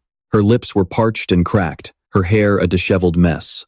Haggard and frail, Van Thon stumbled forward, her dark-ringed eyes straining to make out the harsh reality unfolding right in front of her. Right now, 3 massive thugs are waiting for her. Van Thon screams in terror. Who the hell are you? Without warning, 2 of them grab her by the arms and drag her across the ground as she desperately screams and fights back. Stop! No! Moments later, she is dragged into a dark room with 3 people sitting in front of her. One of them coldly says, begin. Van Thon frantically tries to break free and run, but she doesn't stand a chance. One of the men forces her arm up, inspects it for a moment, and smiles. She meets the standards. With that, they throw her onto a cold hospital bed. People dressed like doctors gather around her and inject a strange glowing green fluid right into her vein. Back in the present, Van Thon smirks. Did you really think this garbage could hold me? Suddenly, her handcuffed wrists begin to liquefy into water. Her entire body dissolves next. The cuffs clatter to the floor. leaving the guards completely frozen in panic. What the hell? The speeding transport van erupts into pure chaos. Van Than is completely gone, vanishing right before their eyes. Elsewhere, Dudu says, the water supply from the Pure Water Association is almost completely distributed. As for the supplies we sold, they've all been used to support the families of the victims. But is this really okay? Tran Hye calmly replies. Why wouldn't it be? Those supplies were offered by the believers anyway. I'm just returning them to their rightful owners. I'm not about to profit off other people's blood and misery. I'd never sleep at night. Hearing this, she smiles warmly. Yeah, that's exactly like you. Suddenly, the faucet in the house starts dripping endlessly. A moment later, Van Than materializes out of nowhere. Tran Hye chuckles. Well, look at that. Still kicking, huh? With those words, he raises his hand, and crackling black lightning instantly surges around him. With a twisted, monstrous face, Van Than laughs triumphantly. Tran Hye, I know your dimension inside and out. Today, I'm taking you both down with me. She instantly liquefies her entire body and lunges at him. Tran Hye desperately fights back while shielding Dudu, but Van Than's water phase passes right through his dimensional barrier. Tran Hye gasps in shock. What? In a split second, the rushing torrent slams him hard against the wall. Dudu screams, Tran Hye. As he crashes to the floor, she rushes to his side, frantic. Tran Hye, are you okay? Van Than's head slowly begins to reform from the pool of water. She gloats. My water is my actual body, and your dimension can't hold living things, can it? Tran Hye, you are dead meat today. Dudu panics. Tran Hye, are you hurt? He raises his hand to cast his skill again, unleashing a black rift that slashes right through Van Than, the space instantly sealing back up. Yet, despite the devastating attack, Van Than's watery body slowly pieces itself back together. He stands frozen in disbelief. What the? Van Than's half-human, half-water form sneers. Your attacks are completely useless against a liquid body. Tran Hye, you ruined my life, and now it's time for payback. Tran Hye quickly erects a barrier to block her onslaught, but it's useless. The water just keeps seeping right through. The barrier finally shatters. He gasps, no way! 2 water spheres tightly wrap around their heads, cutting off their air. Van Than laughs maniacally. I told you, your pathetic little tricks won't work on me. This is my ultimate killing move for regular humans, and I don't use it lightly. After all, it requires direct physical contact. But since it's you two, I won't hesitate for a second. After all, one of you is a cute little girl, and the other is my dear ex-boyfriend. Can you feel the agony? Let me tell you, the pain you're feeling right now isn't even 1/10 of what I had to endure. Back then, not only did you refuse to take me with you, but you also killed my only protector, leaving me to rot on the streets, living in utter despair, tormented night after night by those ruthless vagrants. But I crawled my way out of that hell. It was you who forced me to evolve into a powerhouse. Honestly, I should thank you. Choking on the water, Tran Hye barely manages to squeeze out. You talk way too much. Suddenly, Dudu slowly reaches her hand inside her own water sphere. The ball of water begins to turn deep red, rapidly draining the heat. Instantly, Van Than's watery body freezes solid. She panics. What? Dudu gasps out. Since this water is a part of your body, my freezing ability works on you too. Hearing this, Van Than goes completely wild, screaming, What the hell are you doing? Stop it right now. Are you insane? Freezing your own head? Do you want to die? Dudu looks at her with absolute contempt. I'm not afraid. Because he's here. By now, Tran Hye has already broken free. Without wasting a single second, he shatters the frozen sphere of water around Dudu's face. Blood pours from Van Than's mouth as she shrieks in horror. What? Aren't you afraid of hurting your own woman? Dudu happily rushes over to him. Tran Hye smiles softly. We have our own understanding. Van Than, this time, let me personally send you to hell. With that, Tran Hye slashes her frozen body, shattering it into a million tiny pieces. Sighing in relief, he mutters, It's finally over. Meanwhile, in a dark room elsewhere, a man stroking a black cat calmly asks, So, she failed? Sitting on his desk is a detailed portrait of Tran Hye. With a sinister smirk, he mutters, Looks like it's finally time for me to make my move. Suddenly, 4 distinct figures, each wielding a unique and devastating power, materialize right beside him inside the luxurious mansion. Tianlong's mocking voice echoes, What do you all think the self actually is? What if your entire body was replaced, leaving nothing but the head of an awakened user? He presses, his questions firing off one after another. Would you still be you? That single question leaves everyone glancing at each other in uneasy silence. If not, then where did the original you go? Maybe humans never had a true self to begin with. Maybe consciousness is nothing more than a pre-programmed illusion. Tianlong declares with absolute confidence, I see right through it. That's why I choose to submit to my desires. He smirks triumphantly. Only desire brings true pleasure. It's the only way to prove you even exist. Tianlong's words leave them completely stunned. That meat you just prepared, recalling the horrifying sight of the chef cooking earlier, Wenwei can't hold it in and violently retches. Wenqing speaks up. Let's move. Eliminating Chen Xiao is our top priority. The scene slowly transitions to the headquarters of the ARC squad. Tianqing issues a stern warning. Wenhu, I'm pretty sure I warned you not to stir up trouble. He retorts, I don't give a damn. All I know is, if anyone dares to mess with me, I don't care if they're the biggest local gang, I'll crush them. He sighs deeply. And now you've completely wiped out the local boss of Yun City. The delicate balance we worked so hard to establish there has been shattered. Things are about to get incredibly chaotic. But whatever. I just need you to understand one thing, Tianqing says, adjusting his glasses. Currently, awakened users are classified into 4 ranks. S, A, B, and CS rank includes both you and me. Right now, there are only 5 known S ranks in existence. Every single move you make doesn't just represent the ARC squad, it represents the reputation of all awakened users. Act like it. Wenhu gnashes his teeth in pure rage, demanding answers. Then what about Chen Xiao? He asks. Surprised. Is he the reason you came to Luo City? Wenhu snaps impatiently. Cut the crap and just answer me. Suddenly, Tianqing's eyes narrow, his brow furrowing deeply. He explains in a tense voice. He doesn't belong in this system. Wenhu is taken aback, stammering. Wait, what? Tianqing explains. We know that while some awakened abilities are not yet fully tapped, for most users, after using their powers a few times, their baseline abilities are pretty much set in stone. But as he pictures Chen Xiao, he adds, but him? He's different. His power is constantly evolving, showing absolutely no signs of stopping. An ability upgrading at this rate is definitely not normal. I hate to admit it. He grits his teeth, but he might be an existence that goes way beyond S rank. Wenhu tenses up. Well, then that makes things even simpler. His tone is ice cold and resolute. Either he joins us, or we eliminate him. A terrifying, murderous aura radiates from Wenhu. Tianqing warns, you're rushing into this. He hasn't even fully awakened yet.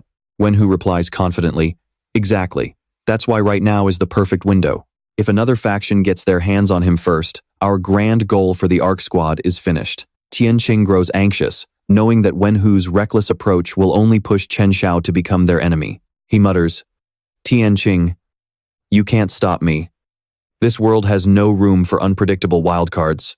A massive flame erupts from Wenhu's hand as he snarls, Chen Xiao, before you can fully awaken, I'll end you myself.